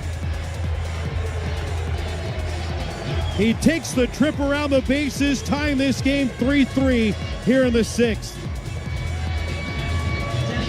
Yeah, he got all of it too. 426 feet. This pitch was in the middle. So in his first 2 starts, Fountain Francis allows 2 home runs. In this game, he's allowed 2 home runs in as many innings. A 2-run home run by Heston Kjerstad, and the game is tied on the Rutschman long ball. 3-3 here in the 6th. First pitch hacking, Ryan O'Hearn vaults it high in the air. Foul territory. Vladdy on the far end of the dugout, hoping for a chance next to the cameras. Won't have it. Lands on the dugout and then shoots off into the seats. Man, oh man, did that pitch from Francis leak back over the center part of the plate. Rutschman tees off and he knows it. Snarls at his teammates. Says, watch this trip around the bases. And we're tied 3-3. Well, he made 2 of them on opening day in Toronto. That's how he started off his season. And so he hits 2 on the 27th, and all 3 have come against the Blue Jays this year. Francis and the 0-1 to O'Hearn. Up and away. 1 ball and 1 strike on O'Hearn. Bounce to second into the shortstop. Or check that. Bounce to second, then lined out to the first baseman. 1-1. O'Hearn lobs it out of play off to the left. A couple of homers today for the Orioles, trying to get this offense back on track. 10 home runs in their 5 victories. A 1-2.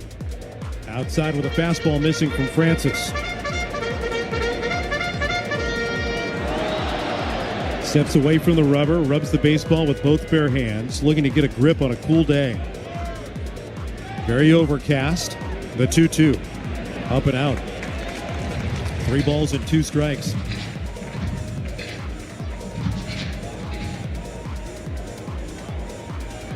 O'Hearn DHing this afternoon. Stoic on the left side. Francis uncoils. The 3-2. It's low, ball 4. This with a splitter. A 2-out walk will extend the 6th for the Orioles and bring up Jordan Westberg.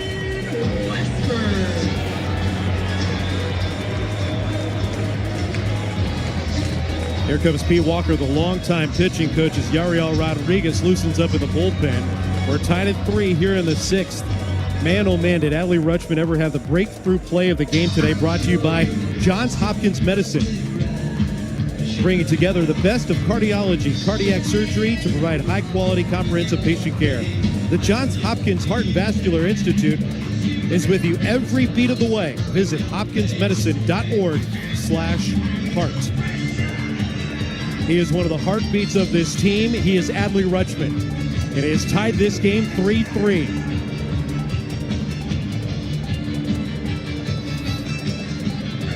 And here's another guy that the Orioles are hopeful that he's a mainstay for a long time, and Jordan Westberg. Westberg today striking out twice, leading off the 2nd and starting the 5th. O'Hearn the runner at first. Francis from the stretch has the first pitch fouled away at the plate for strike 1. Westberg had a great start to the season through the first handful of games. Out of the gate, 9 for his first 24, including 3 home runs. But now stuck in the soup a little bit, going 2 for his last 21.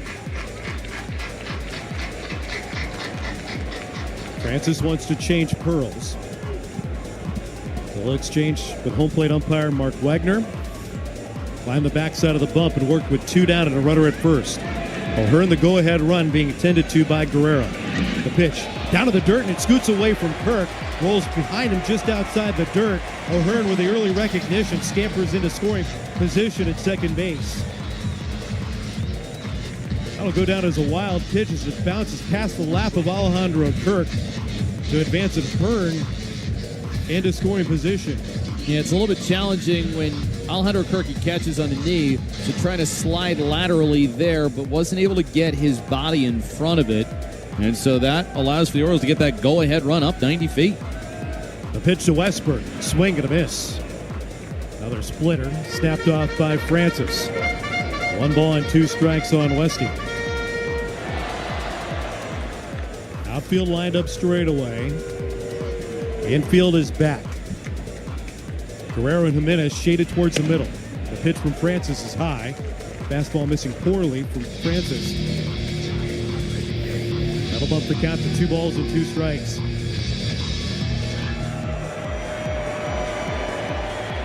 This place has been injected with life after the home run from Rutschman. The 2-2 to Westberg. Swinging a hard ground ball towards the hole. Flagged on the backhand by Bichette. From the outfield grass. Long throw to first. Not in time!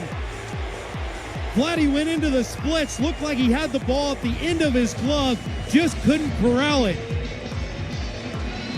Right off the edge of the far tip of his mitt. As he made that extension trying to hold it, Westberg crosses the base. Guerrero couldn't hold on to it cleanly. Runners are on the corners as a result. You're exactly right, Ben. What ended up happening was Bichette did the hard part, made a heck of a throw, and Guerrero, as you said, did the splits, but he just couldn't hold on to the baseball. I mean, it was in his first baseman's mitt, and as he finished his split, it popped out. Runners at first and third. Tied at 3 with Mullins at the plate. First pitch to Seti. Up and away, ball 1. Mullins has flied to left, walked, and he was aboard when Heston Kjerstad changed the tune of this game with his 2-run home run. Mullins trying to be a difference maker again. A 1-0. Fastball center cut, taken for a strike. 1 ball and 1 strike on Mullins. Came off the road trip, 4 for 16 with a couple of doubles. And more patience for Mullins this season. 1-1. Curveball wrapped around the outside edge. 2 balls and 1 strike.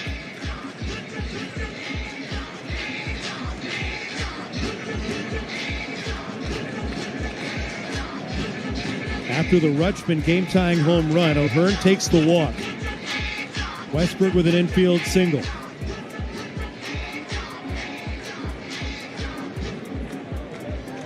Go-ahead run strolls away from third. Hands on the hips of O'Hearn. Mullins at the plate. And the 2-1 pitch. Swinging a ball fouled away to the left. 2 balls and 2 strikes on the dean of this clubhouse in Cedric Mullins. Longest tenured Oriole. Among the most productive in the American League this season, trailing only Aaron Judge in RBI production. Judge and the Yankees are getting it after it this afternoon against the hot start Giants of San Francisco. Go-ahead run stands at third. Mullins stares out from the left-handed batter's box. Francis set, and he brings it home.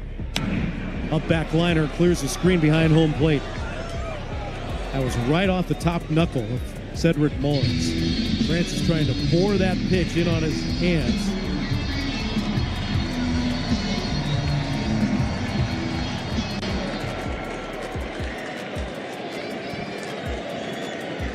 (3-3) as we stand in the 6th. Runners at first and third. The pitch. Up and away. Well, that'll push the count to 3 balls and 2 strikes. And it'll also put Jordan Westberg in motion from first on the payoff pitch with 2 down.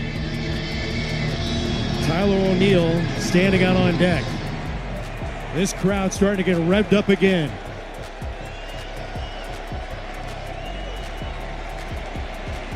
Westberg goes, 3-2 pitch. Swinging a line, drive to the gap in left center field. Roden on the run. He can't get it. That ball's going to the wall. In to give the Ozolitos a hurry. Westberg, he's streaking towards the plate. He will score. Mullins is into third with a headlong dive and a fist pump back towards the dugout. Cedric Mullins delivers a 2-run triple, and the Orioles on top, 5-3. Well, you know what, Ben, at this time of the year, who do you think it was going to be? I mean, Cedric Mullins, when you've needed the big hit, he's gotten it for you. This pitch was elevated, and I think in left field when Roden went to the warning track, I think he dropped the ball. Sure enough, he did, as we're seeing the replay, and that allowed for Cedric Mullins to move up another 90 feet to third base and spells the end of the day for Bowden Francis, who not long ago had not allowed a hit as he went into the fifth inning. He took a perfect game into the fifth inning, lost it with a walk to Cedric Mullins. He was aboard when Heston Kjerstad clobbered the 2-run homer. Rutschman brought him to life here in the sixth. Mullins whoops him into a frenzy with his 2-run go-ahead triple in this sixth inning and forces the Blue Jays into a pitching. Off Base is coming in a brand new format. Join Lauren Gardner and Xavier Scruggs as they explore all the baseball buzz across social media, pop culture, and around the majors. The Off Base Podcast.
Access to exchange games against merch discounts from the Orioles team store. Limited availability remains. Get your membership, Orioles.com/memberships. Ariel Rodriguez dots the pitch into the backside of Tyler O'Neill on the first one that he releases. And that'll make a crowd that was already out of their chairs making a lot of noise to change their tune to anger after the right-hander's pitch. Dots O'Neill in the back. Everything has changed in this sixth inning. Adley Rutschman with a game-tying home run and then a go-ahead 2-run triple for Cedric Mullins. It's now 5-3. Orioles leading the Blue Jays. Mullins the runner at third. Now O'Neill stands at first after a painful arrival. Here's Heston Kjerstad. He gave the O's life offensively earlier. Rodriguez with a first pitch high, ball one. Ariel Rodriguez coming aboard in relief with Bowden Francis. Book left open. Mullins belongs to him. Corners even with the bag. Up the middle, they're playing straight away. The 1-0. Fastball high and away at 95. 2 balls and no strikes on Kjerstad. Kjerstad with his first of the season. About as sweet of a swing as you can get. Full extension on a splitter that hovered over the center part of the plate. Went down and then destroyed it. The 2-0 pitch. Swing and a miss. 2 balls and 1 strike on Kjerstad. And Uriel Rodriguez, Ben, as we remember, doesn't have great reputation in these parks after he was the one who hit James McCann in the face, and then McCann famously stayed in the game. That was last July. The 2-1 flipped out a playoff to the left. 2 balls and 2 strikes. Uriel Rodriguez was so shaken up at the sequence of what had unfolded, what he witnessed James McCann going through, that he asked in between games of that doubleheader to send the interpreter over to the Orioles clubhouse to personally apologize to McCann. The 2-2. Ground ball tapped weakly out to second, down to knee, now upright. Jimenez plays it over to first, and that will retire Kjerstad and the Orioles here in this 6th inning. But boy, did the Birds ever deliver. Rutschman with a game-tying solo home run, and Cedric Mullins with the muscle dropped a go-ahead 2-run triple into the alley to give the Orioles a 5-3 lead after 6 on the Orioles Radio Network. Hi, this is C4. Oh, the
First pitch, fastball on the top bar of the zone for strike 1. Lucas in the ball game. Walked and then was singled home by Bo Bichette, making it 2-0 in the second. He bounced into a 4-6-3 double play back in the 4th. Anderson, the shortstop, shades towards the middle. Lucas floats it the opposite way, sinking near the line. That'll drop in fair, a base hit. Hustling towards the corner, Kjerstad will pick it up as Lucas trots into second base. A leadoff double served about as opposite field as you can go for Nathan Lucas. Just trying to muscle off that pitch, and he got it to check in fair.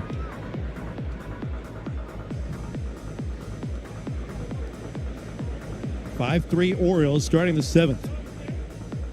And Alan Roden, before he comes up, manager Brandon Hyde, he will appear out of the Orioles first base dugout. So it's an up-down for Brian Baker, scheduled to come in and look at Lucas.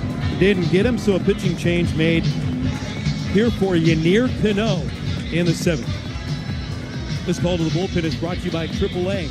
When you live on the plus side, that's all you'll have to do. From roadside assistance to travel planning to insurance, get more. Great moments in baseball have been broadcast on the radio.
Wagner. We're at Oriole Park at Camden Yards this afternoon.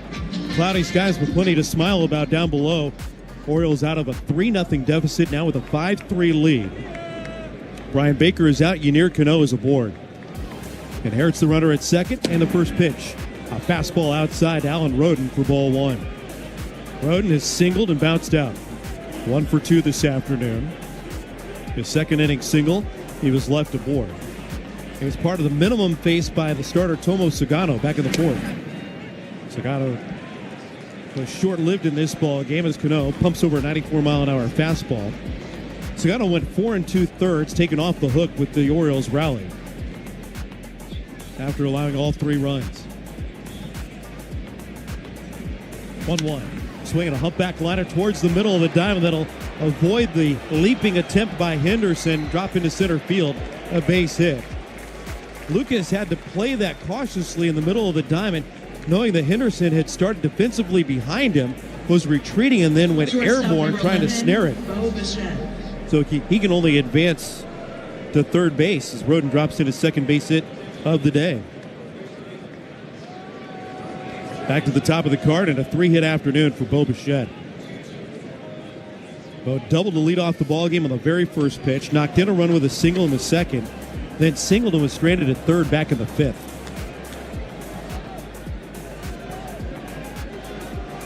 Runners at first and third, nobody out. Cano to Bichette.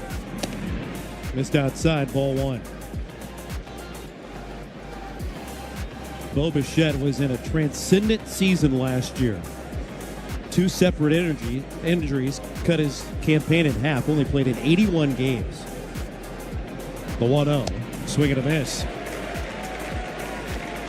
1 ball and 1 strike now on the leadoff man for Toronto, who got to spend some time with himself, got to spend some time away from the club, and when he was with the team, was sponging a lot of information without saying a single word. Moved towards first by Cano, and hustling back goes Roden. Roden the tying run over at first. But what really turned around for Bo Bichette was the maturity and understanding of his place where he wanted to be personally and as a teammate. 1-1. Ground ball out middle of the diamond. Picked up by Holiday. Shovels it off to Henderson. Trouble on the exchange. Throw to first in time to get the out. That's a double play ball where Lucas will come in and score from third. Routine made for Holiday, who started with Henderson in the middle. Double clutched on the exchange, though, still able to get the out on Bichette at first base. So 2 down. Base is empty. 5-4 lead for the O's.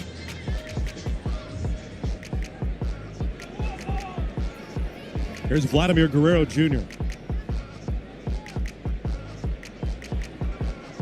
Pitch to Vladdy. That's outside, ball one.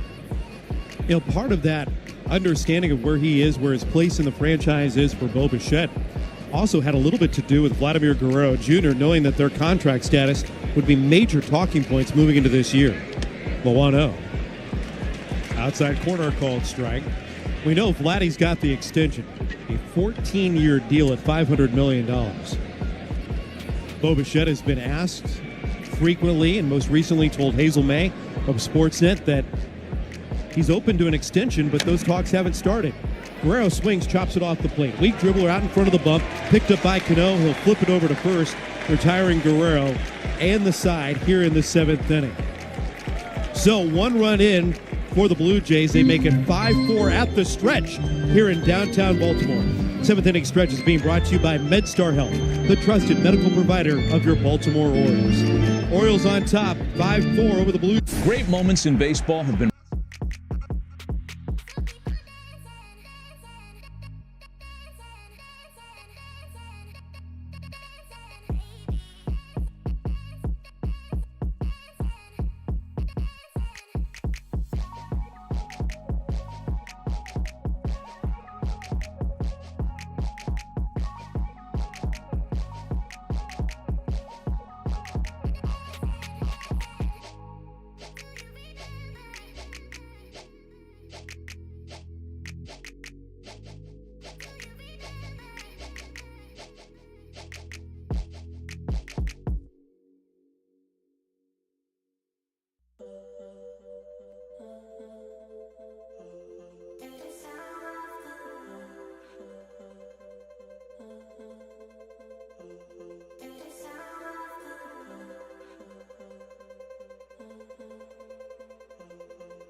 set against Toronto tomorrow at 1:30.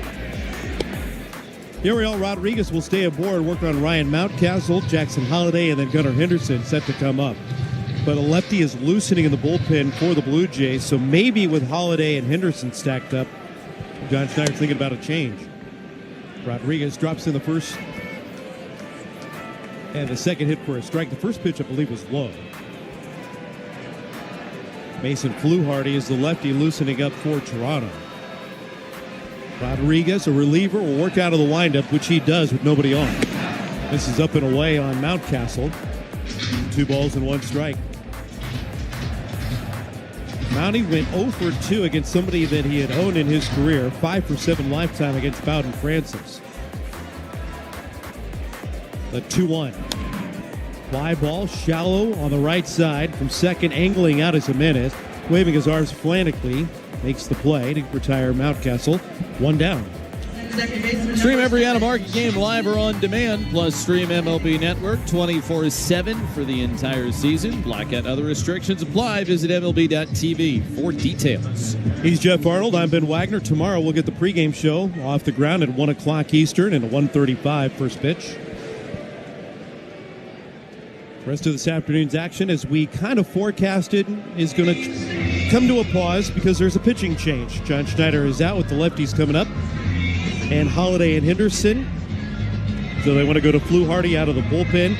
This bullpen, call to the bullpen, is brought to you by the auto loan experts at Point Breeze Credit Union, celebrating 90 years in your neighborhood with Point Breeze. So Holliday coming up, Fluharty coming in. We'll pause, step aside with the pitching change with the Orioles leading 5-4 here at the bottom of the 7th inning on the Orioles Radio Network.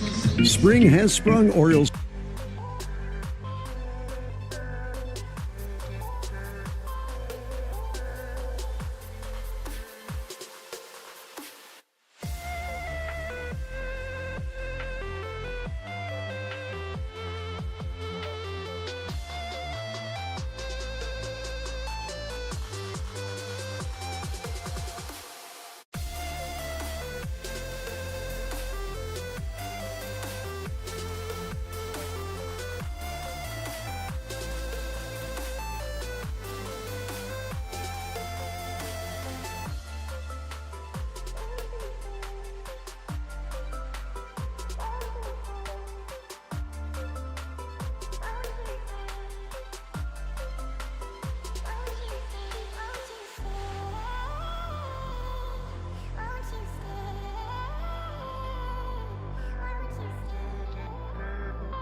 Rocked in the come-from-behind effort in that 6th, including a Natalie Rutschman game-tying home run and the 2-run triple by Cedric Mullins.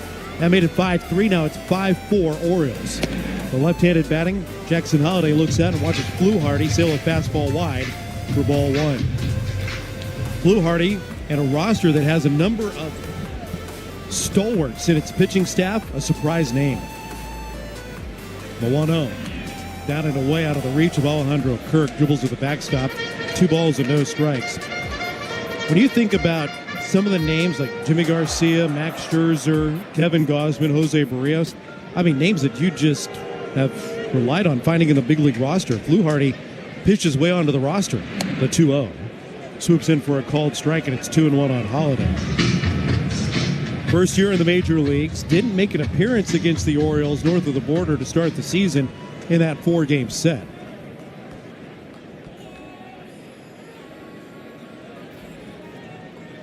Two-1. Swing and a miss. 2 balls and 2 strikes on Holliday. Jackson has bounced to second and to third. 0 for 2 this afternoon and now asks for time.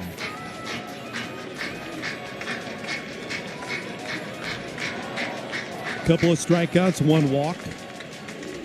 Appearances against the Nationals, the Mets, and the Red Sox.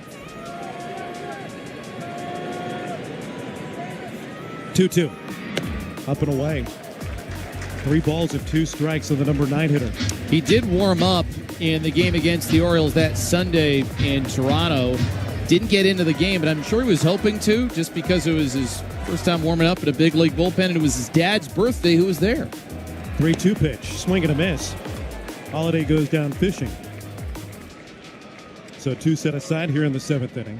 Shortstop number 2, Henderson. Now, speaking of birthdays, today is Cade Povich. Slim. And his 25th birthday today. A quarter century old. He'll start tomorrow against Jose Barrios. Pitch to Gunnar Henderson. Swing and a miss. Out in front of the off-speed offering. Povich will make his 3rd start. His 2nd here at home. Had a really weird line pitching against the Royals, where he went through 6 innings, only allowed 1 run. The 0-1. Henderson lines it towards the middle, sprinting forward. Lucas into a reach, tumbles forward, and he makes the grab, denying Henderson of a base hit. A sprawling, headlong lunge by Lucas in straightaway center. Retires the side here in the 7th. We'll go to the 8th. 5-4. Orioles on top of the Blue Jays on the Orioles Radio Network. It's a trial that has gripped the nation, a trial that has gripped every...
Woke up. It arrived in a flurry, rallying from a 3-run deficit to build a 5-3 lead. Now leading 5-4 as we go to the 8th inning. And look at this, Gregory Soto coming out of the bullpen.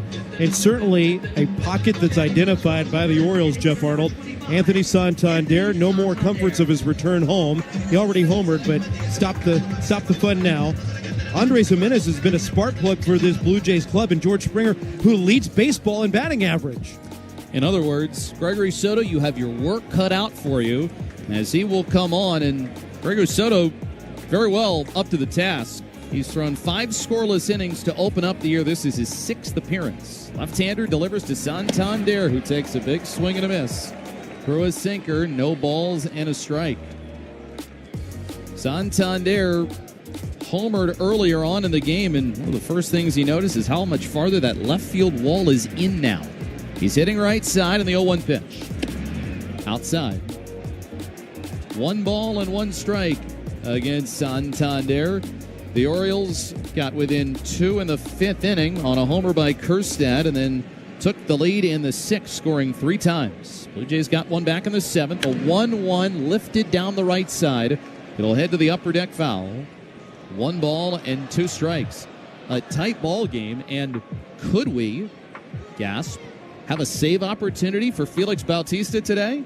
The Orioles not only don't have a save as a team this year, they haven't even attempted a save opportunity, as there's a ground ball and 1-2 to shortstop and a backhand. Henderson plants, fires in the chest of Mountcastle for out number 1.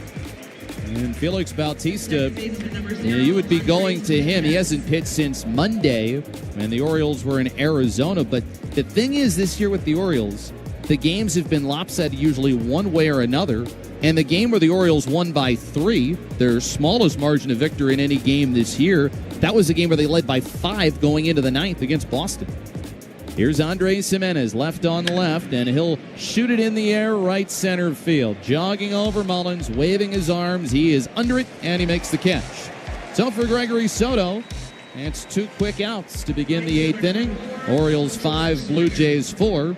And now Soto is going to face, Ben, who you said the number 1 hitter in baseball coming into today, and another guy, kind of like Bo Bichette, who's coming off a disappointing 2024, but this year has started a lot differently. In this game, Springer has gone 0 for 2 with a walk. Right-hand hitter, Soto, leg kick and pitch. And a breaking ball is in for a strike, 0-1. Since he became a Blue Jay, a lot of the outlying metrics have kind of tailed off. Power numbers have dropped. His speed has dropped. But last year, the worst batting average of any season. 0-1, cued foul.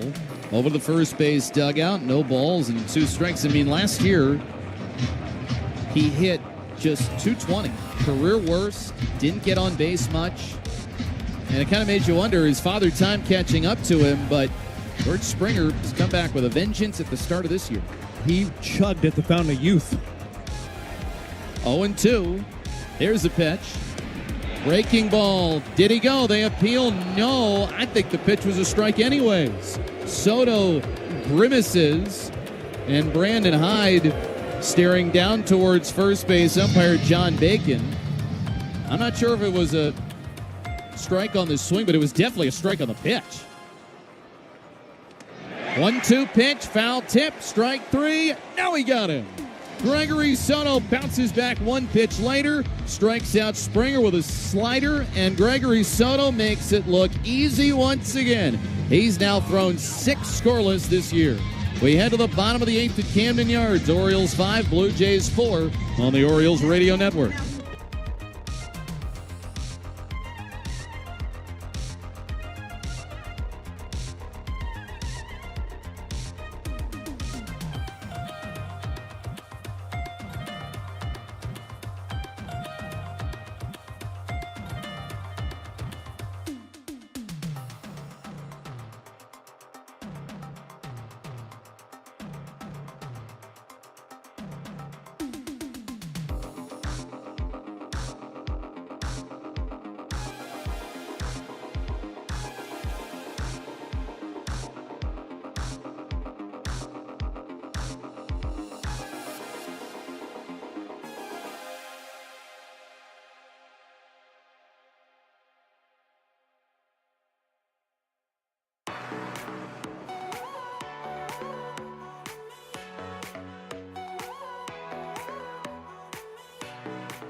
Just call you when the moon is rising. I'm craving every moment with you.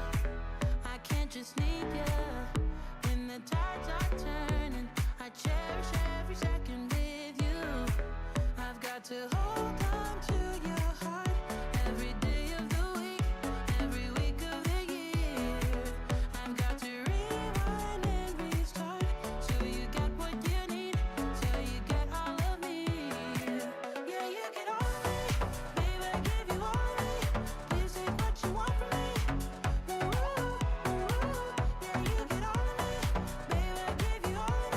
He's Ben Wagner. I'm Jeff Arnold. We start the bottom of the 8th inning, and the Orioles lead by a run, 5-4. Here's Adley Rutschman right side. Mason Fluharty fires wide on a first pitch cutter. 1 ball and no strikes. Rutschman, O'Hearn, and Westberg scheduled in this inning, but with Fluharty out there, the Orioles might turn to their bench, and Ramon Urias has a bat in hand on the on-deck circle.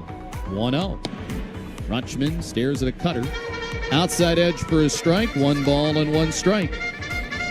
The Orioles We said moved it within a run in the 5th, and then it was Rutschman who hit the home run, which tied the game in the 6th, the 1-1. Strike called over the outside corner. 1 ball and 2 strikes. And for Adley this year, continuing to do damage against Toronto. He's got 3 home runs in 2025, and all of them have come against the Blue Jays. He's down 1-2, and so far he's been very hard to strike out this year. Fluharty deals on 1-2 outside. A little bit more juice behind that cutter. It was at 91. 2 balls and 2 strikes. And Rutschman has been better at just shortening up the swing, putting it in play, which he was not as good at doing the second half last year. The mountain is warming for the Orioles. 2-2. Inside, he pushed away on a cutter, and the count is 3-2. And it's going to be a little bit different for Felix, who right now would be operating with a 1-run lead going into the 9th inning. So the Orioles trying for those add-on runs. 3-2. Fluharty closed stance, first base side. The 3-2 offering stroked out to right field. George Springer moving back in. He has got it. Walking onto the front edge of the warning track. Well struck, but it is out number 1. And with Ryan O'Hearn, left-handed hitter, and a bunch of right-handed options off your bench, the Orioles are going to turn to Ramon Urias, who will grab a bat. And as he grabs the bat and makes his way to the plate, John Schneider, the Blue Jays pitching coach, is going to counter. So Urias goes back to his dugout. Fluharty exits. And with 1 out in the 8th inning, we have got a pitching change. This pitching change, it is brought to you by AAA. When you live on the plus side, that's all you'll have to do. From roadside assistance to travel planning to insurance, get more with AAA. 1 out, bottom of... Off Base is coming in a brand new format.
Bottom of the 8th inning.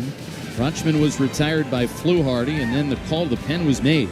Here's Chad Green, overhand delivery, and the right-hander gets a bounding ball to first base. Sliding pickup, Wagner from a spin, throws to first on the ground. Can't be picked by Guerrero, and Urias is safe at first base. Wagner was not an easy play at third base. He had to pick it on the uneven hop, so he did that, but he threw it in the dirt, and it was not able to be picked up by Guerrero, and so the Orioles will get a base runner here with 1 out in the last of the 8th. And they're going to call that a base hit for Ramon Urias. And Jorge Mateo, after Urias reaches, it's Mateo who's going to serve as a pinch runner. Well, would not be surprised if Mateo is on the move. Well, you've got Alejandro Kirk behind the plate, who is great at throwing out would-be base stealers. Mateo 3 for 3 in swipes this year. So Mateo leads. Guerrero holds him on. As Westberg digs in right side. Step and throw over, and Jorge hustles back to the bag. The other night in Arizona, Mateo came on as a pinch runner. He stole second, he stole third, and then he went on contact, which you know he's going to do. And Mountcastle hit it back to the mound, and he was retired at the plate. Good lead at first by Mateo with his right foot beyond the cut of the grass. He's on the move. Pitch is high. Throw down to second base. Mateo out. I think they're saying he tagged him on the leg, as the Orioles are going to hold, and we'll see if the O's will elect to review this. And the Orioles want to take another look. Baltimore challenging the out call at second base. Now, this is one you challenge, but from the initial naked eye glance, as well as the initial replay or two that we're seeing, it did appear that they got Mateo on the leg before his left arm with his orange government on it could reach the bat. That was not a good throw by Alejandro Kirk. It had a lot of tail on it towards the second baseman, who is coming over against the throw. So give all the credit to recording this out on Andres Jimenez in his quick hands. He took that ball leaning back to his left and was sweeping the tag and just got the leg of Jorge Mateo. And it looked like on the slow-mo replay that you could see the oven mitt start to crinkle, reaching the bag after the tag was applied. Now, Orioles fans cheering. I mean, naked eye, it seemed like he was out. And on the replay that we're seeing, it appeared he was out. But if you're not going to use that challenge now, then when are you going to use it? So take a shot as Mark Wegner and the calling umpire Shane Leibensberger here from New York. And now we'll get a ruling. After review, the call on the field is confirmed. The runner is out.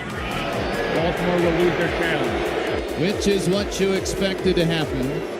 And when the umpire says confirmed, what they mean is that is a play that you should not have challenged. But you have to take a shot. You took a chance with Mateo, realizing he'd be on the move, and Kirk, although it was not a good throw, was helped out by Andres Jimenez. So 1-0 the count on Westberg. 2 outs now, bottom 8, 5-4 Orioles. As Green kicks and brings it, and it's taken for a strike by Westberg, 1-1. Westberg singled and scored a run as part of the 3-run Orioles sixth. The Blue Jays have double the hits. The Orioles do 10-5, and Toronto has made the lone error, but the Orioles lead. The 1-1 in there for a called strike. A fastball which had the outside corner for strike 2. Orioles, this would get them to 6-8 on the season. And the Orioles trying to avoid losing 3 in a row. 1-2. That's cracked out to center field. Going back is Lucas after he started in. He makes the catch. Well struck by Jordan Westberg, but after the caught stealing, it means that Blue Jays pitching sees the minimum in the bottom of the 8th. So we're headed to the 9th inning at Camden Yards. Buckle your seatbelts. Orioles 5, Blue Jays 4. It's mountain time at Camden Yards on the Orioles Radio Network. Hello. Let's see if we can figure out the following.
order, which as is Wagner, Kirk, and Lucas.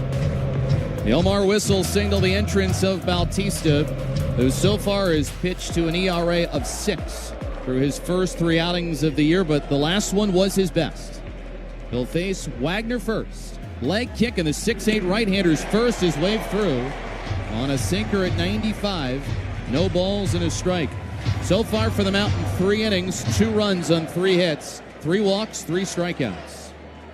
Westberg off the line and just beyond the cutout at third. The 0-1 pitch, a little dribbler up the first base line, fielded out the bank by Mountcastle. Fields and steps on the bag for the force out, and the Orioles need just 2 more. Now, we said the Orioles, they had not even attempted a save before this today, and these are not the kind of games that the Orioles have played in this year. They've been lopsided one way or another. Alejandro Kirk is now going to bat. In this game, he's gone 0 for 2 with a walk. 5-4 Orioles, 9th inning. Bautista leg kick and pitch. Low with a slider, 1 ball and no strikes. You were encouraged by the outing that Bautista had the last time he pitched. Facing the Diamondbacks, may not have been incredible velocity, but it was a game where he showed his best command. 1-0. Slider is inside. Ball 2, 2-0. Now Bautista got in the strike zone quickly and got some fast outs. He's ready, and the 2-0. Low. A shin-high sinker, 3 balls and no strikes. Now Bautista finished off what was a 5-1 victory for the Orioles, and he went 1-2-3. 3-0 the count with 1 out. Bautista pitches to Kirk, and it is high and off the glove of Rutschman to the backstop. That is ball 4. Kirk walks on 4 pitches, and that is going to mean the tying run is on base for the Blue Jays. And we're going to see if they're going to go to a pinch runner, and that is what it appears that Toronto is going to do. And it's Miles Straw who is going to be the pinch runner, a guy with blazing speed. And he'll take over after Kirk earns a 4-pitch walk. 5-4 Orioles here in the top half of the 9th inning, and now it's going to get Nathan Lucas up to the plate. Orioles have brought on Ramon Laureano to play in left field, so it's Laureano, Mullins, and O'Neill left to right in the outfield. Lucas awaits, and they throw into first base, and Straw gets back safely. Straw, an 85% success rate when it comes to stolen bases for his career. Bautista ready to go. Here's the pitch, and Straw is moving. Fastball outside, throw down to second, on a bounce, catch, tag, safe. Brandon Hyde puts his right arm up in the air. The Orioles have lost their challenge, but you can ask for a crew chief review at any time.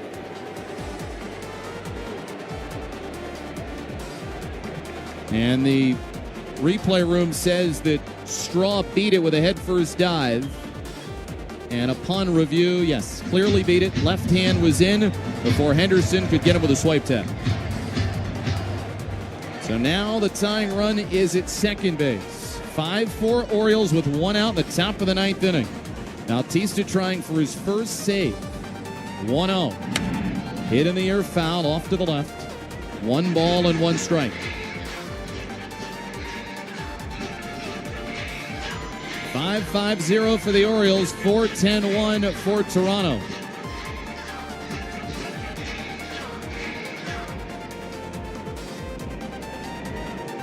Counts 1-1.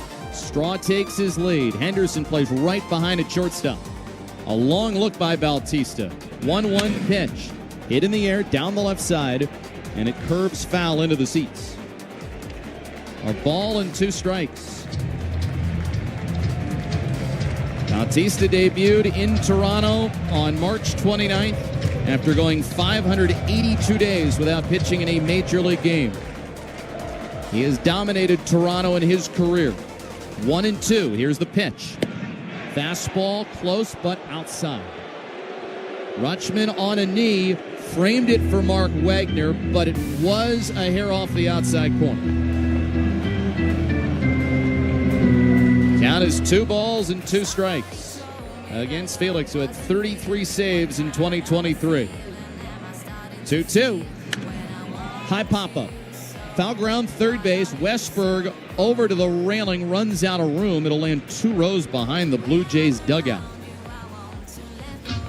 The return to the mound was against the Toronto Blue Jays the last time Bautista secured a save for the Orioles 597 days ago against the Toronto Blue Jays.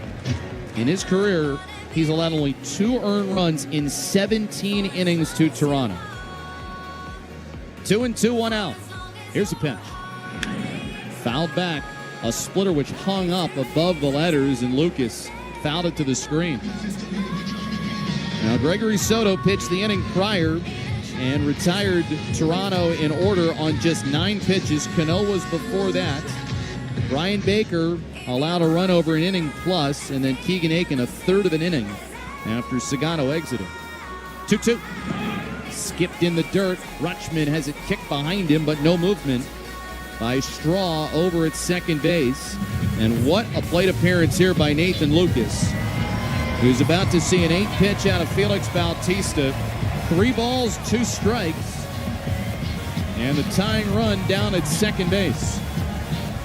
Nathan Lucas does not have a lot of major league service time. 123 total big league at bats. Looks like a veteran here. 3-2 the count. A check of second. The payoff pitch. Lucas lifts it down the left field line. This will go foul. Well back into the third base stands, 15 or 20 rows. He doesn't have a lot of major league time, but he's a professional. He's been around the game a long time. He's 30 years old, and he is offering one of those at-bats to extend the inning. He knows his job isn't to hit it out of the ballpark. We saw a lot of at-bats like these early in the game against Tomo Sagano for Toronto. 3-2, 1 out. Bautista comes home. Outside ball 4. Go-ahead run on base. So after he got the ground out from Wagner, back-to-back walks by Felix Bautista, who has thrown 8 balls and 7 strikes here. And at times with Bautista, since he's returned, there has been an overthrowing element. He's still trying to regain some of the velocity that he had in 2023. And for Bautista, the way it is right now, you can't solely rely on the strikeout to get you out. Here's Alan Roden, left-hand hitter, 1 out, 5-4 Toronto. The pitch. Chopper out to first base. Mountcastle back, looks at second. He'll field and run to first instead and get the force out. So it's the second out of the 9th inning. Straw to third. He's the tying run. Lucas up to second. He's the go-ahead run.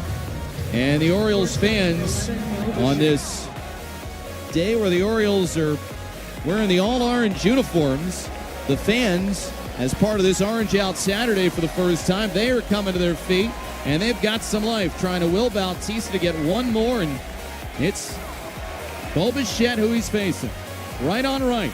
First pitch, swing and a miss. Throw a slider, 0-1. It has been a good thing, Ben, when Bautista has worked in that slider every once in a while. 0-1 the count. Here comes the set. Now the pitch. Line foul down the right side, 0-2. We've watched the Bichette at-bats his entire career, and specifically today, he's a battler, and he will battle. He's comfortable with 2 strikes. He works long at-bats as well, and with good speed on the bases, already with Straw and Lucas, can't take anything for granted. 0-2, 2 outs, 5-4 Orioles, top of the 9th inning. Bautista to Bichette in the dirt with a split, and Rutschman bodies it down, going to both knees. And he had a 2-strike base hit in the 5th inning against Tomo Sagano. He also doubled to start off the game, scored a run, and then drove in a run for Toronto in the 2nd for hitting to a double play in the 7th inning. It's Straw at 3rd, Lucas at 2nd. 1-2, 2 outs, 9th inning on 1 run O's lead. Bautista pauses. 1-2. Swing and a miss. He struck him out. You can book it for the Birds. Felix Bautista has got his first save since 2023. The Orioles finish off a one-run win against Toronto in a game where their offense was held quiet early and then woke up in the middle of the game. They got 2 in the 5th and a Kjerstad homer. They got 3 in the 6th to take the lead for good and survive despite the Blue Jays getting 1 in the 7th and putting the tying run at 3rd and a go-ahead run at 2nd in the 9th inning.